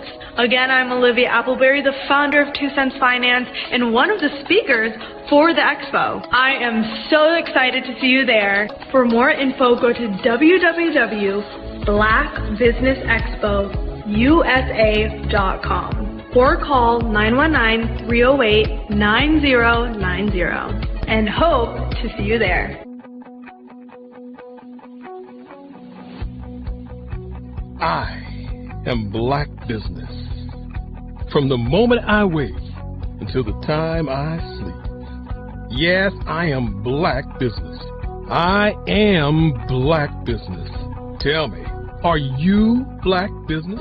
Black Business Expo, one of the largest business showcases in the history of Black business in the world.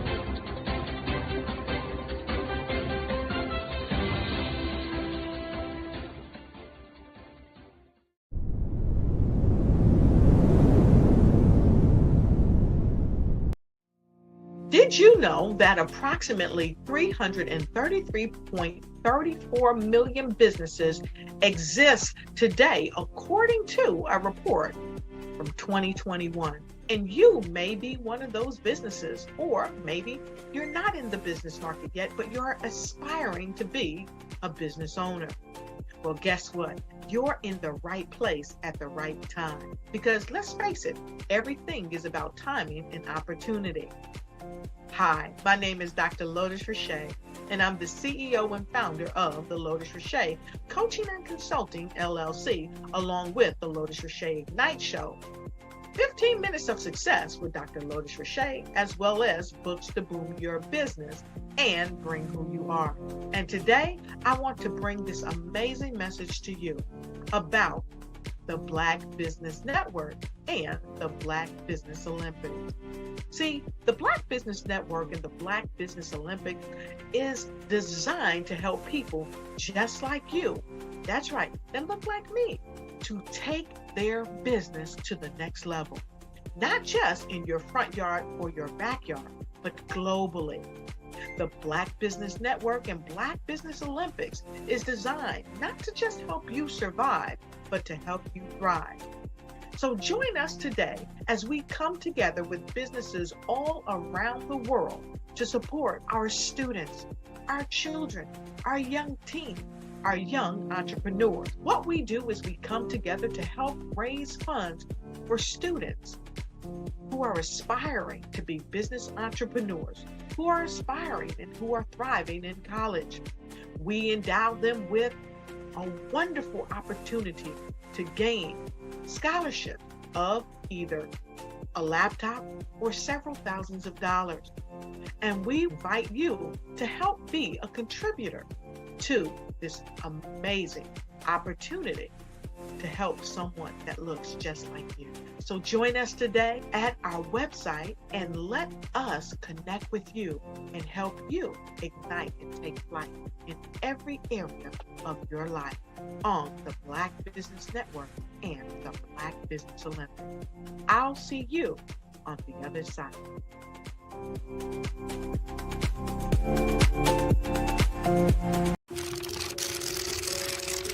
Bravery is not the absence of fear, but the ability to overcome it. We stand for those who defy suppression, who speak out, and those who walk the road less traveled. Everyone deserves to be seen and their voices to be heard. We're sparking a movement, growing a community of creators united by the desire for freedom, choice, equity, and ownership. At Fanbase, it's all for one and one for all. We support each other to guide, promote, and uplift you in a place where you can unapologetically be yourself. A place where your voice, ideas, and creativity are not just welcomed, but celebrated. We are Black founded, minority funded, and supported by a diverse, inclusive, powerful community that believes in the strength of authenticity and individual choice. Regardless of success or background, we welcome you, the marginalized, the underappreciated, the successful, the superstar. We're for all who seek a space to express themselves freely, where they are rewarded for being their authentic, true self. We transcend labels because only we have the right to define ourselves. We are built for the brave, the culture, the creators, and for the future where everyone has the power to shape their own destiny, where all are empowered, voices are amplified, and freedom is embraced. For the first time, you have a chance to own the platform you helped make popular. It's a revolution, a movement in how we connect, create, and share. Everyone is a creator, and everyone has a fan base. Here, you can be you without limits.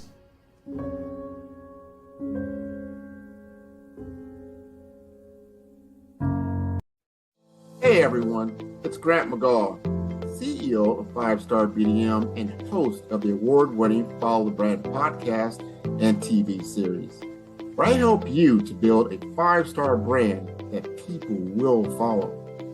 My genius is personal brand development through intelligent communication and helping you achieve your business and career goals. I am a requested speaker on digital technology and brand development issues. I want to work with you to increase the value of your current opportunities while attracting new ones. Every one of you is unique, and we all share challenges that can be addressed through smart branding. As a superconnector, I work with you as an executive coach to guide you along the complicated business and career development road, providing the enhancement tools and information you need to succeed. Together, I will help you succeed in today's challenging business climate. I will evaluate and measure your progress. Best of all, I am right alongside you every step of the way. Build the brand called you. Genius is coming. Absolutely. So our coaching program help people that have the lack of time, that lack strategies, and lack the confidence to go after their dream life. So we help them implement tools. We help them implement, I love to leave the inherited lack of finances or the education behind finances. But it wasn't until I lost my firstborn, my only son, that life changed for me. And where I was going after it all, living the corporate life, hit my 6-figure income, and living in my dream house with my dream man, driving my dream car. Wow. I nearly lost it all when I lost my son. And so I realized it only takes one financial catastrophe that can change your entire life. That's what made me start All New Beginnings. Because no matter what's going on in life, there's a new beginning. And because of that, we develop a program called Wise Minded. My little slogan is, don't just dream it, let's live it. If they want to connect with you or work with you, what is the best ways for them to be able to do that? Well, for my social media guru, you can connect with me on every single social media platform as Tanya T. Morris.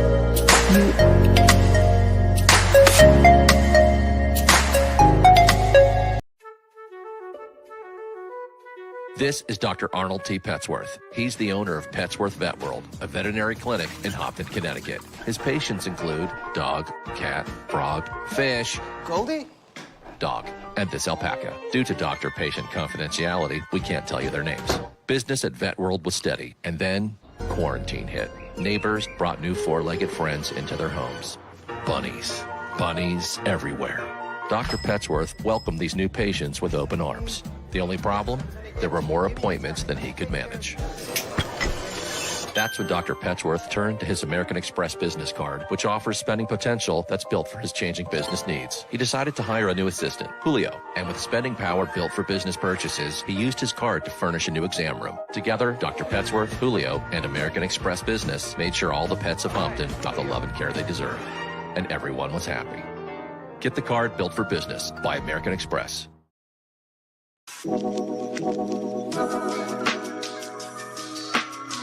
The African company and the African CEO is making a conscious decision to bring on someone external to the continent versus bringing on someone who is from Ghana or Kenya or South Africa. And so the skill sets of the people that we take through our executive leadership training program and ultimately on the placement, obviously have to be extremely high caliber. So what we look for are corporate executives at the vice president to C-suite level, as well as Black entrepreneurs. When we look at the Black corporate executives, we're looking for some very specific skill sets, whether that be around supply chain, sales and marketing, engineering, product development. We want our folks to be able to add immediate value to the corporate board, right? And the other thing is, even if they don't necessarily have specific industry experience, they're bringing a diversity of thought.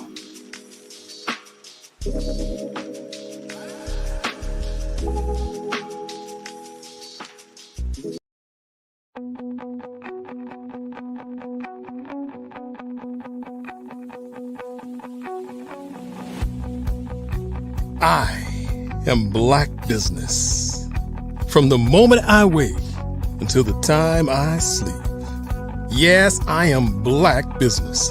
I am Black Business. Tell me, are you Black Business? I am Black Business. Do you support Black businesses? Listen, I support Black business because I am Black Business. Black Business Expo, one of the largest business showcases in the history of Black business in the world. The world! Sign up today at www.blackbusinessexpousa.com or call 919-308-9090. I am Black Business.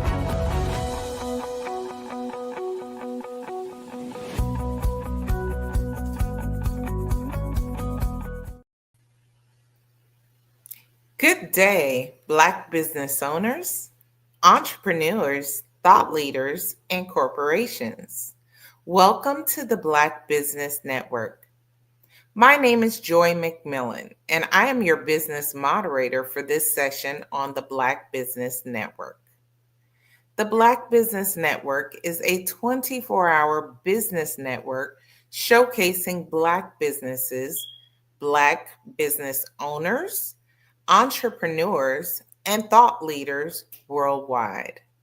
We have speakers from North Carolina, London, Singapore, Africa, Japan, and cities all over the United States. The Black Business Network is a global community sharing its business knowledge to empower, inspire, and educate businesses about business. I want to bring to the stage our next speaker, Dr. Xanthia Reddish. Dr. Xanthia Reddish, affectionately known as Dr. Z, the Ball Mom Doc, is a retired school principal turned entrepreneur, speaker, and transitional life coach.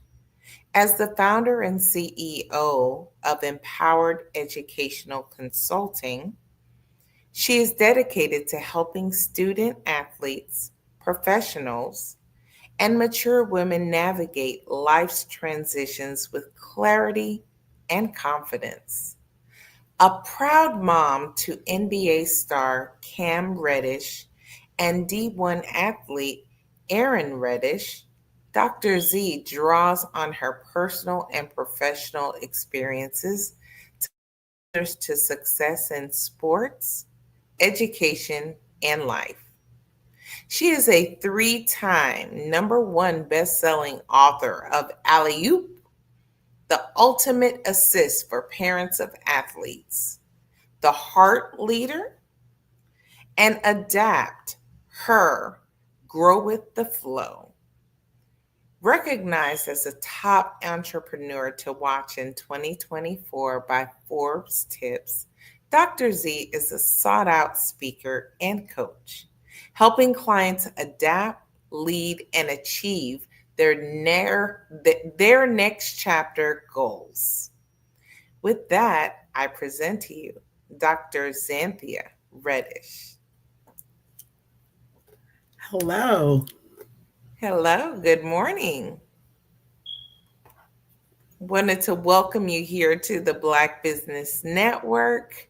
I loved reading your bio because seeing what you've done so far is really getting me really interested in hearing exactly what you have to say about your business. So I did want to begin to ask what inspired you to transition from being a school principal to becoming an educational consultant and an entrepreneur? Well, it was part of a transition that I had from moving from Pennsylvania down to Georgia when my son was drafted in 2019. And I moved to Atlanta. I had every intention of remaining as a principal. Actually, I had moved into overseeing all of the buildings within my district, all the elementary school buildings. But COVID hit, and we decided that we really liked the Atlanta area, and we decided to make it home. And so I decided, you know what?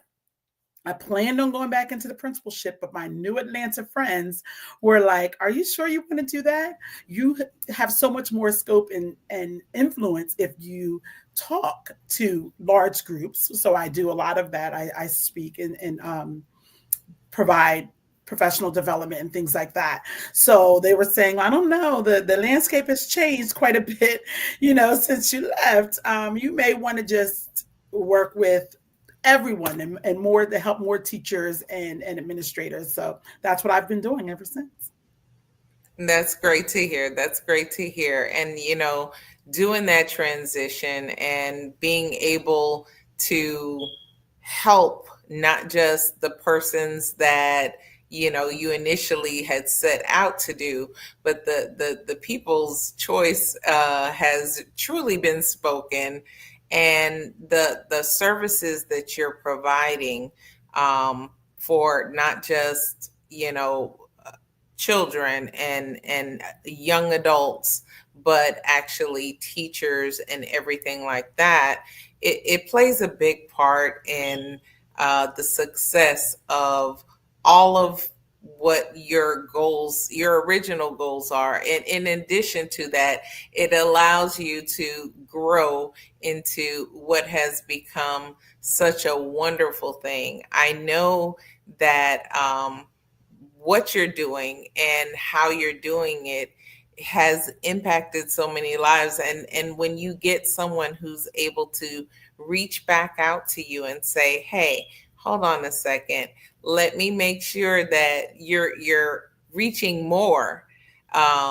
It speaks volumes to what you're able to bring to the table, your knowledge base, and how the community at large wants to hear more. They want you to be able to do more for them. So it's just a testament to what you're actually doing. So I wanted to give you some real kudos for that. And I had a name. How did the nickname Ball Mom Doc come about? Actually, it happened quite organically, just over time, having the education background. As my children were going through their sports, I was an integral part of that along with my husband. My husband was coaching. I was behind the scenes running our AAU program. And because of my older son's notoriety at the time, we had a lot of access. And so I got a lot of information that, quite frankly, most people wouldn't get from the sneaker companies, from all kinds of colleges, and just all kinds of information. And so people will come and ask me all kinds of questions. Well, how do you do this? What should I do about my other kids? And, how do you know if your kid is really talented? What did they say about camp? And should I go to this camp? And there were just so many questions. And so I found myself constantly being asked these questions, and then they would say, hey, what's up, Doc? Oh, I know who you are. You're the Ball Mom, Doc. You tell us everything we need to know about that. So I'm like, hey, just kind of stuck because it makes sense. It kind of goes along with the things that I do. So I've always been all about education. It's been what I've done since I was a little girl. Before I went into the principalship, I was a teacher. I always say I was teaching when I was like 8. Now, the students were invisible, but I was teaching. You could not convince me that I was not teaching. And so just continuing to educate and give back, because it's actually one of the reasons why I started the company, because I get it. I understand the kinds of questions that you have. It's an interesting road, and not everyone gets to travel it. Yeah. I mean, what you're saying resonates with me so much. My daughter started running track in high school, and very quickly became a competitor in the hurdles. And so it was other track moms actually on a competing team, but they were training together, and the track moms formed this bond, right? And so with that being said, who's the best specialist to get that for us to take them to fix this hamstring so she can be ready to compete and this and that, and how did you go about with the recruiting process and this and that. And what you are doing is wonderful, because I had spoken to my husband years ago and I was like, somebody needs to be able to guide these parents. I said, because whatever I know, I'll pay it forward. However, there's so many misconceptions and there's so much misdirection and misinformation, sometimes sadly from coaches themselves, who you're trusting. Sometimes the parents just turn it over to the coach, right? And they're trusting in the coach to lead and guide them in the best situation, and it's not really the case. So, I mean, hats off to you for what you're doing, because I know how valuable that is as you know, teen moms are teen moms, right? Yes. And to be able to see them achieve the ultimate goal. I mean, if their ultimate goal is to be in professional sports, well, great. But sometimes that ultimate goal as a parent, as a child, is, yes, you're going to be able to compete, and you are going to be able to graduate on time with the degree, which is what we really want for you, right? And so I everything you're saying is speaking to my soul right now. It is speaking to my soul, because I understand the importance, and then the gap in the education for, you know, other parents and what they're going through. So I love what you're doing. I wanted to know what inspired you to create Empowered Educational Consulting. All the things you just said. I mean, every single word you just said is what inspired me. But absolutely, I have seen it all, to be honest with you. My children started playing sports at a young age, and I always tell parents, you know, even as a principal, I was constantly trying to pour into parents that we've got to put children in position to be successful. When parents will come to me and ask me, hey, should I enroll my child into school now? And my child's 4, she's really smart. I said, what are we rushing? Why are we rushing? Right. What are we rushing to? Right. You know, it doesn't make a difference at 4. No, it doesn't at 4. But at 18, at 16, 17, when they're going off to college, it does make a difference. So I had those same kinds of questions being asked around sports. And interestingly, unfortunately, like you mentioned, so many people were not able to meet their goals, get their even get to a place where they could even possibly pursue their potential, because someone didn't support them, didn't give them the information or guidance that they need, didn't stay on them so that they were doing the work. Because we know how teenagers are, all those kinds of things. So many kids that I've seen that unfortunately could have been, all the could have beens, I'm like, could not be. And I don't take for granted that my children were very blessed, that my husband and I were very involved, and we were educated and educating ourselves constantly while we were in the process. We live in an information stage right now. We can get information anywhere. I mean, anywhere. ChatGPT, everywhere. What we need is to be able to apply that information, and we need someone that we can go to to say, okay, how does this really apply to me? Because we give a lot of information, but what does it mean for me? And that's what actually inspired me to do, to create Empowered. Back when we started the company, we actually started the company back in 2018 when my older son was still in high school. And at that time, I would work with parents. We would do what we call pep talks, parent empowering parent talks, where we would give all that kind of information that you mentioned. A lot of parents don't know. The athletes do get the information along the way, but you know they don't bring it home and tell their parents. I mean, they make in a cursory way say, oh yeah, we had an assembly today or something, but they're not going to go into details about the courses they have to take and all those kinds of things. And so I would make sure that parents had that information, again, because it's about positioning. We have to have the information to be able to use it. So that's what we used to do. We used to do, and we still do them. We do pep talks at AAU programs, at schools, at sport programs, all those kinds of things for the parents. And then I would have my son working with the players, which was a real treat for them. Now, that was back when he was in high school. And I could say, Cam, I need you to go do this. Now he's about $10,000 for that 30 minutes. So yeah, mama can't afford him to do it all the time, but we do have access to him for the things that he could support. But that's why I did it, because of I knew the pain, I knew the struggles, I understand the juggles, I get it all. So I'm going to pay it forward.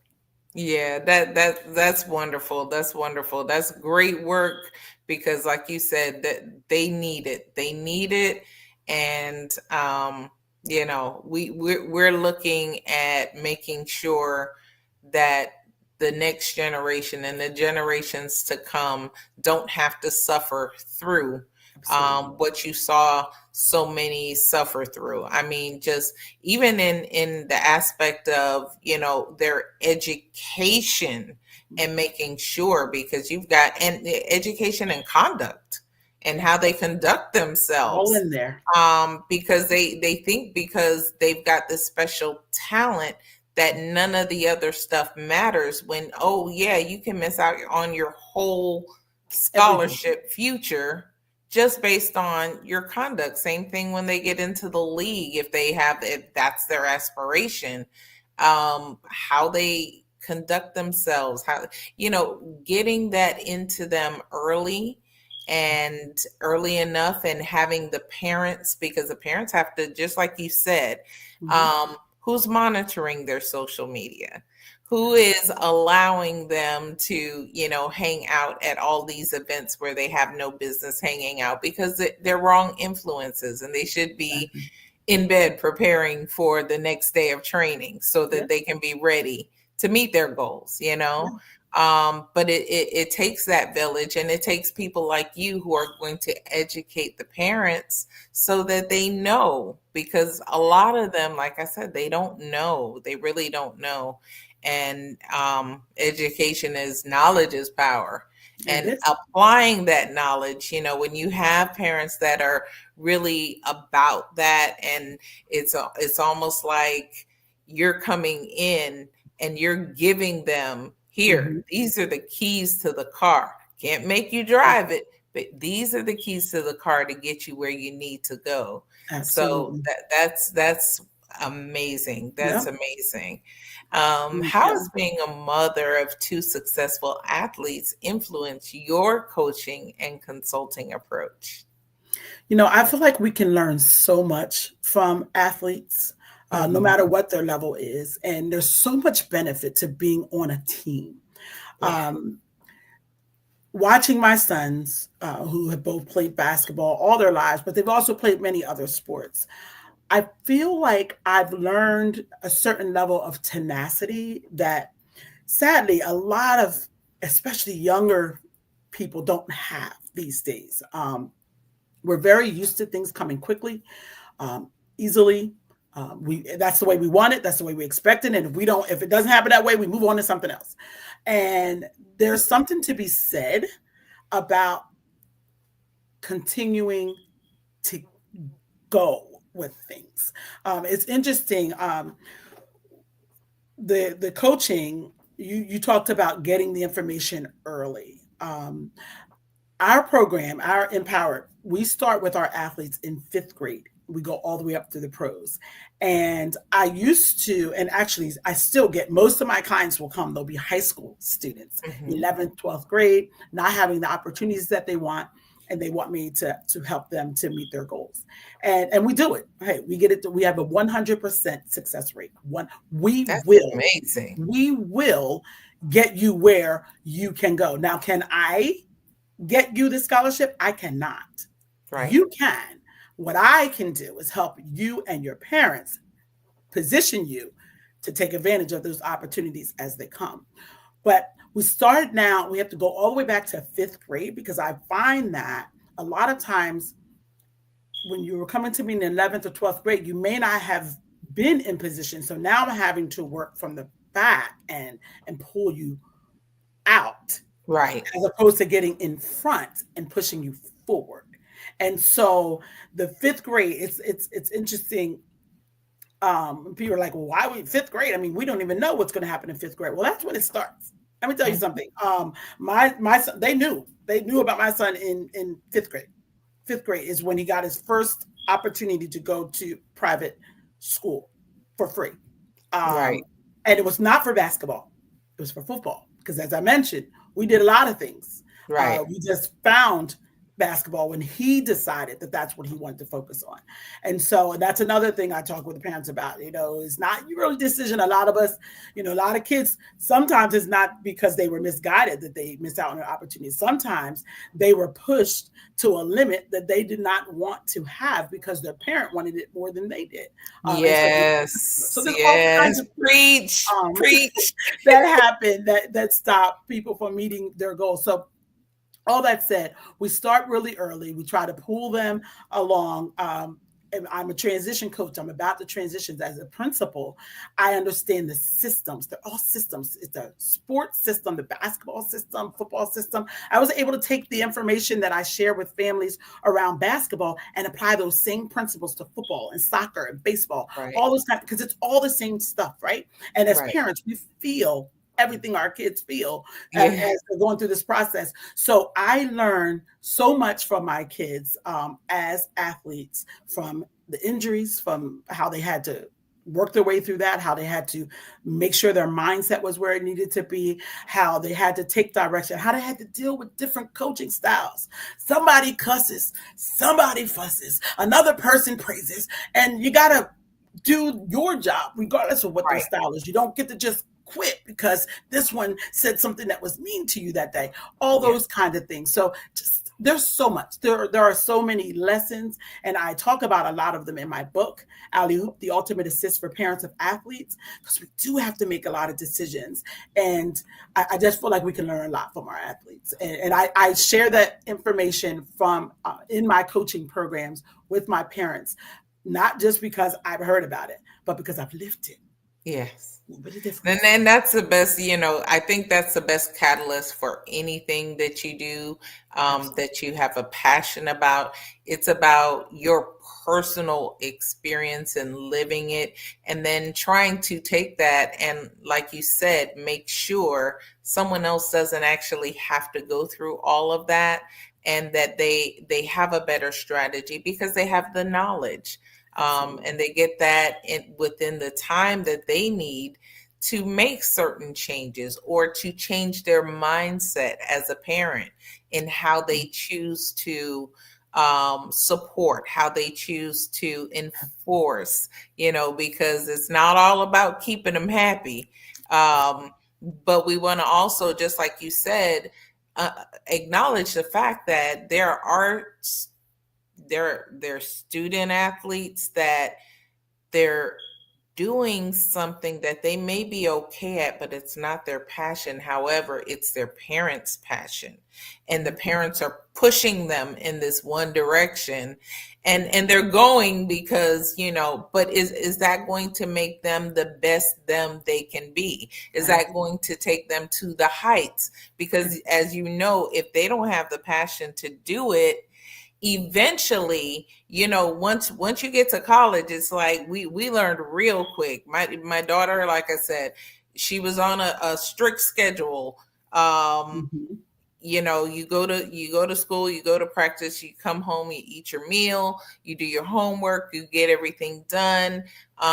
There's not a lot of parties, not a lot of this, not a lot of that, because it's practice. There no days off. Everybody's practicing.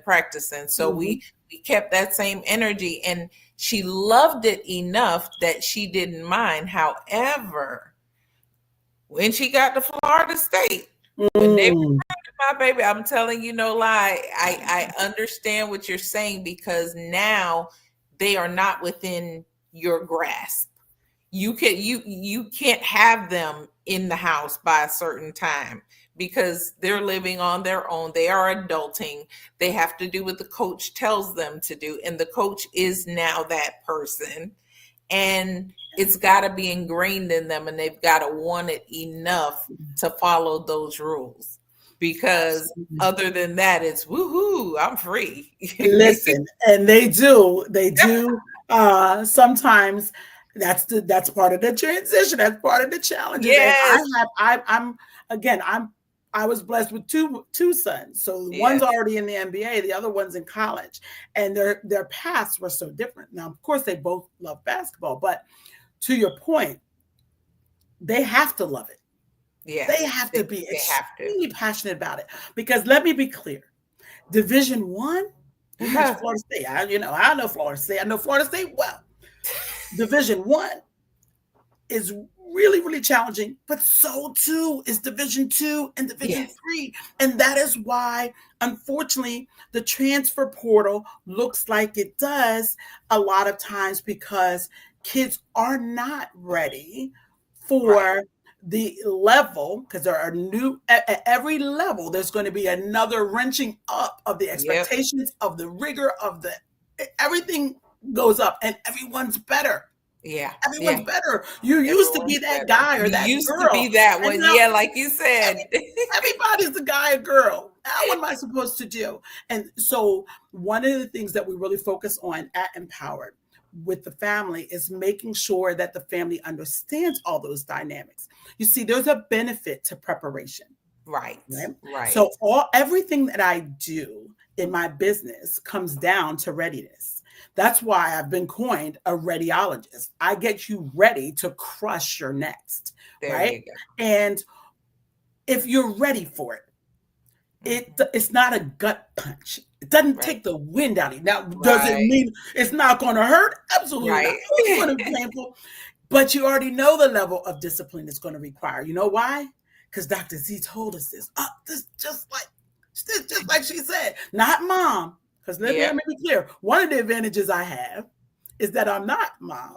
I'm a grown mom doc, but I'm not mom. Now, as the mother of two sons myself, I know how powerful it is for them to go and hear something, possibly even the exact same thing that I just said. Exact same thing. Someone else. And now it's law. Interesting. So having that other voice is an advantage a lot of times with my coaching, if I'm honest.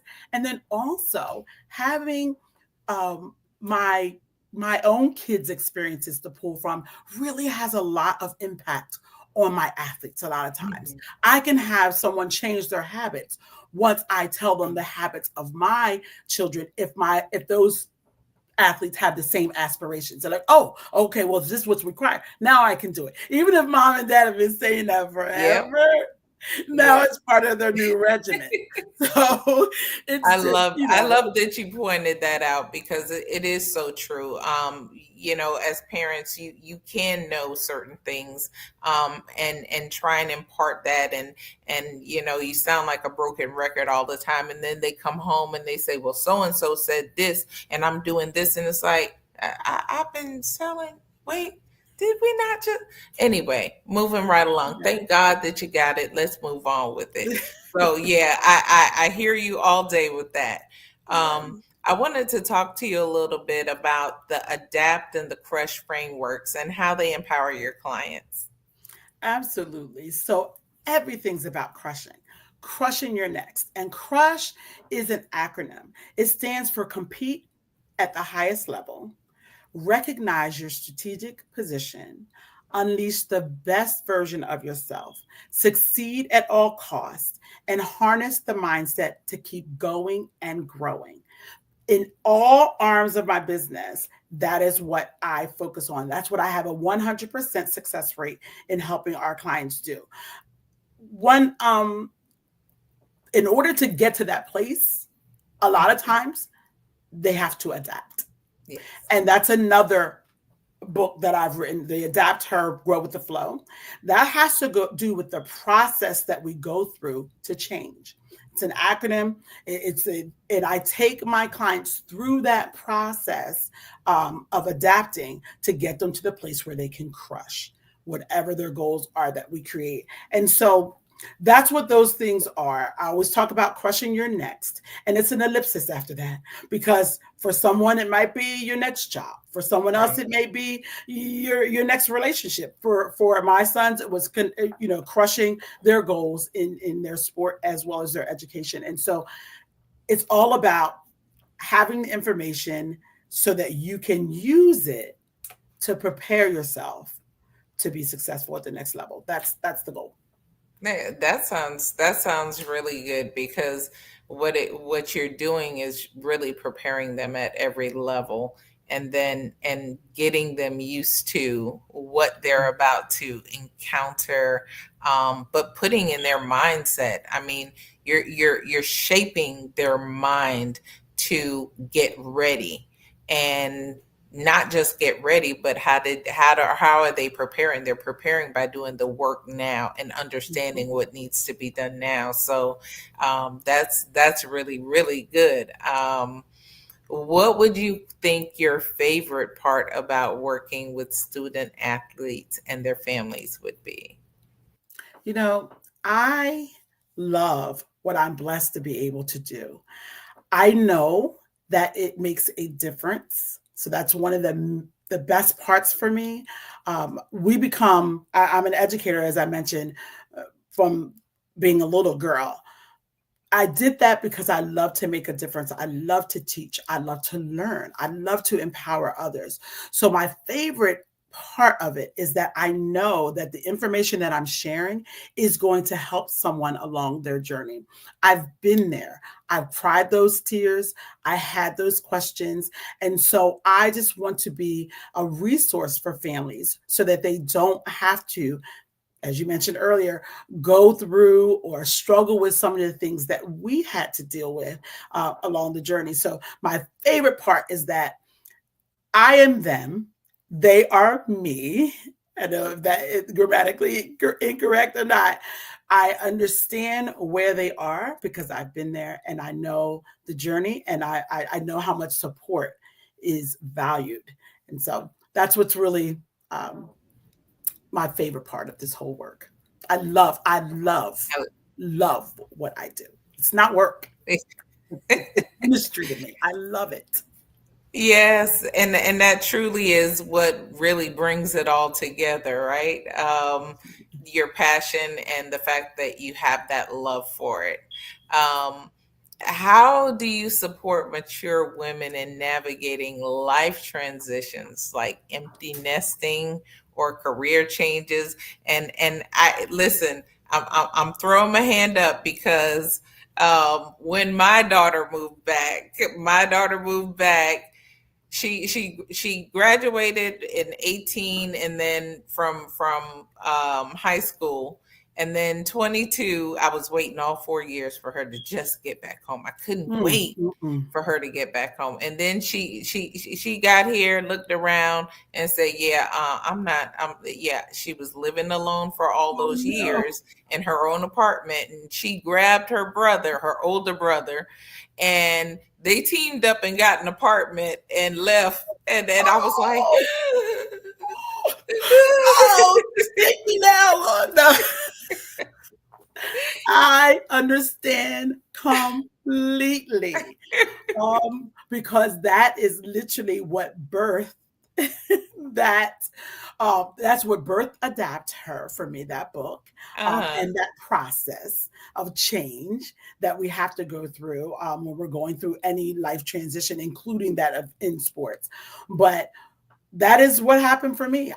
The people that I support and help along this journey are people that I have been. Like I said, I've gone through all of these processes myself, and it was challenging for me as well. In fact, Adapt Her talks a lot about my empty nesting experience, and I looked forward to empty nesting. You could not tell me, right, that this was not going to be our best days. My husband and I were ready.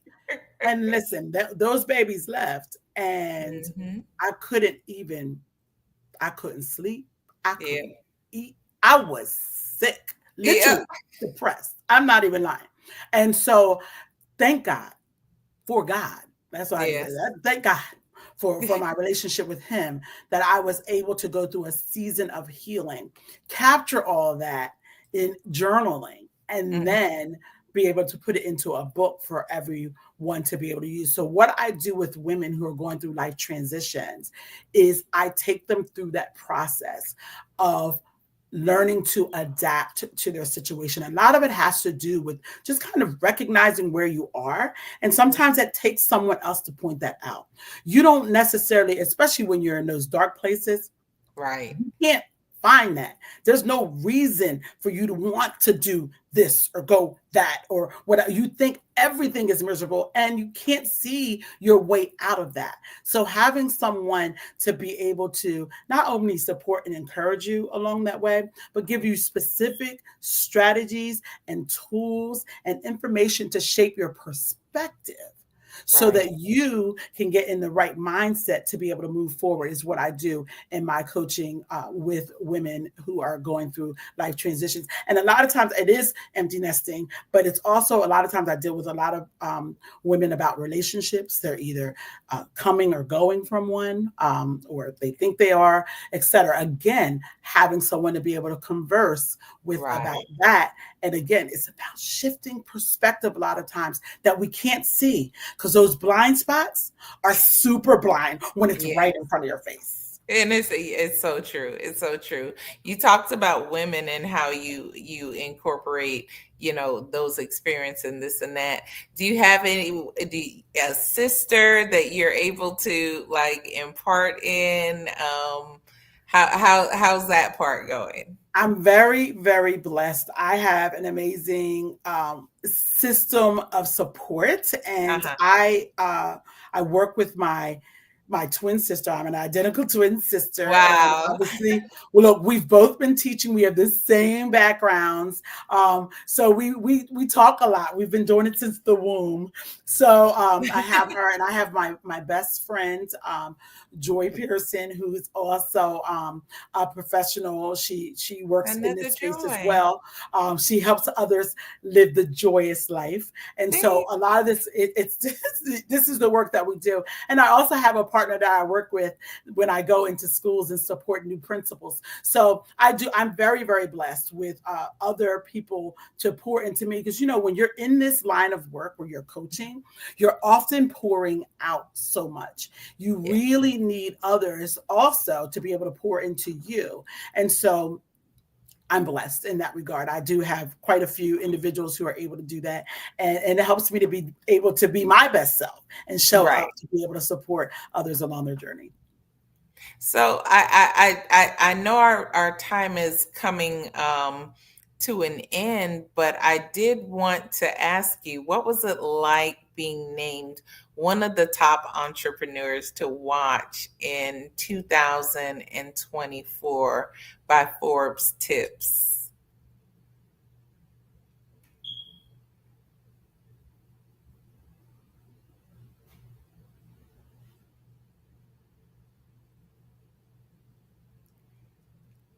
So we're going to move to the next question. And that question is going to be, how is the best way for people to be able to contact you and to learn more about what you do?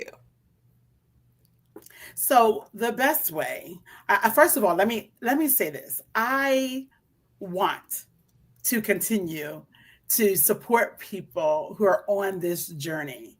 So if there are parents of athletes, I specialize in basketball, but as I mentioned, I've worked in many other sports as well, because a lot of the information is generalizable until we get down to the specificity of it, which is the real work that we do in our coaching. But they can all get in contact with me. If you want to crush your next, just go to crushyournext.com. And I will actually have you fill out the form and give you a free discovery session so we can talk about it. So if you're a parent of an athlete, or if you're a woman who's going through a life transition, and even we didn't get a chance to talk about it too much, but I also work with new and novice school principals. Why? Because I was one. And I remember how beneficial it is to have, again, a person that you can talk to in a non-evaluative way and get support along the journey. So if you are a parent of an athlete, a woman who's going through a life transition, or a new or novice school principal, please, I invite you to let me, Dr. Z, help you crush your next at crushyournext.com. I can't wait to talk to all of you wonderful beings. So yes, that's the best way. Thank you so much. I want to thank you so much, Dr. Z, for being on this show. And I want to leave this with you. Genius is common, and I will see you on the other side. Absolutely. Thank you. Appreciate the opportunity. My pleasure.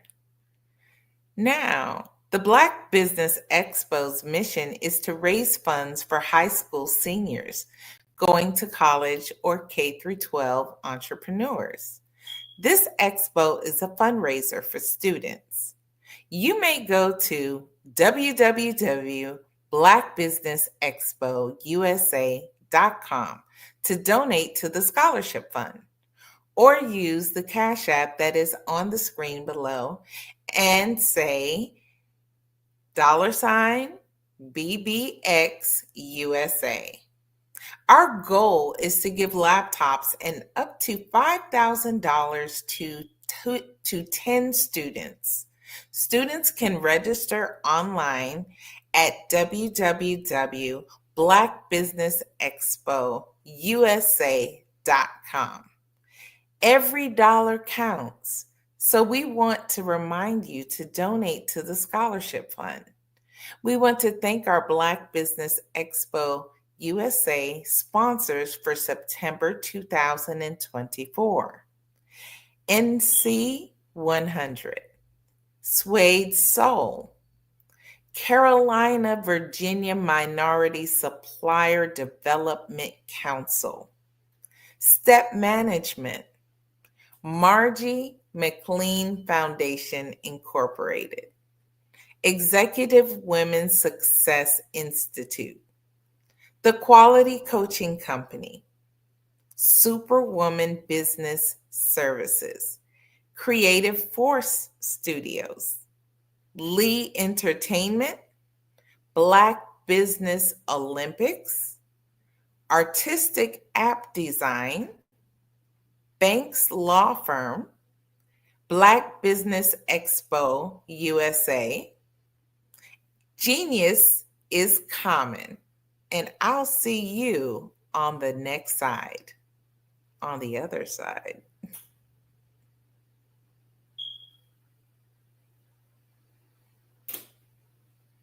Hello, I am Dr. Eric Kelly III, the visionary strategist and founder of the Black Business Olympics. I invite you to showcase your Black-owned businesses on the Black Business Network global stage. The Black Business Olympics is a global Black Business Network platform that propels Black-owned businesses into the international spotlight. By showcasing your business on the Black Business Olympics platform, you can reach a worldwide audience of potential customers, partners, and investors. You can also establish yourself as a thought leader and expert in your field, attract lucrative partnerships, and more speaking engagements. In addition, the Black Business Olympics platform provides a valuable opportunity to connect and collaborate with like-minded entrepreneurs and business professionals from around the world. This can lead to new business opportunities, ideas, and relationships.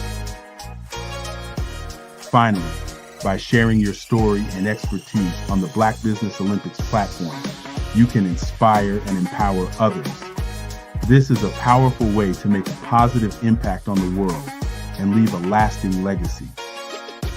If you are a Black-owned business owner, I encourage you to seize the opportunity to showcase your business on the Black Business Olympics platform. It is a once-in-a-lifetime opportunity to make an indelible mark on the world. Be one of the 1,000 visionary entrepreneurs who are changing students' lives, shaping industries, and leaving an unforgettable legacy for their families. Unleash your voice on our global stage and watch your business thrive. Black Business Olympics is one of the largest black business showcases in the history of black business in the world. Yes, the entire world. Just give me a call today at 919-308-9090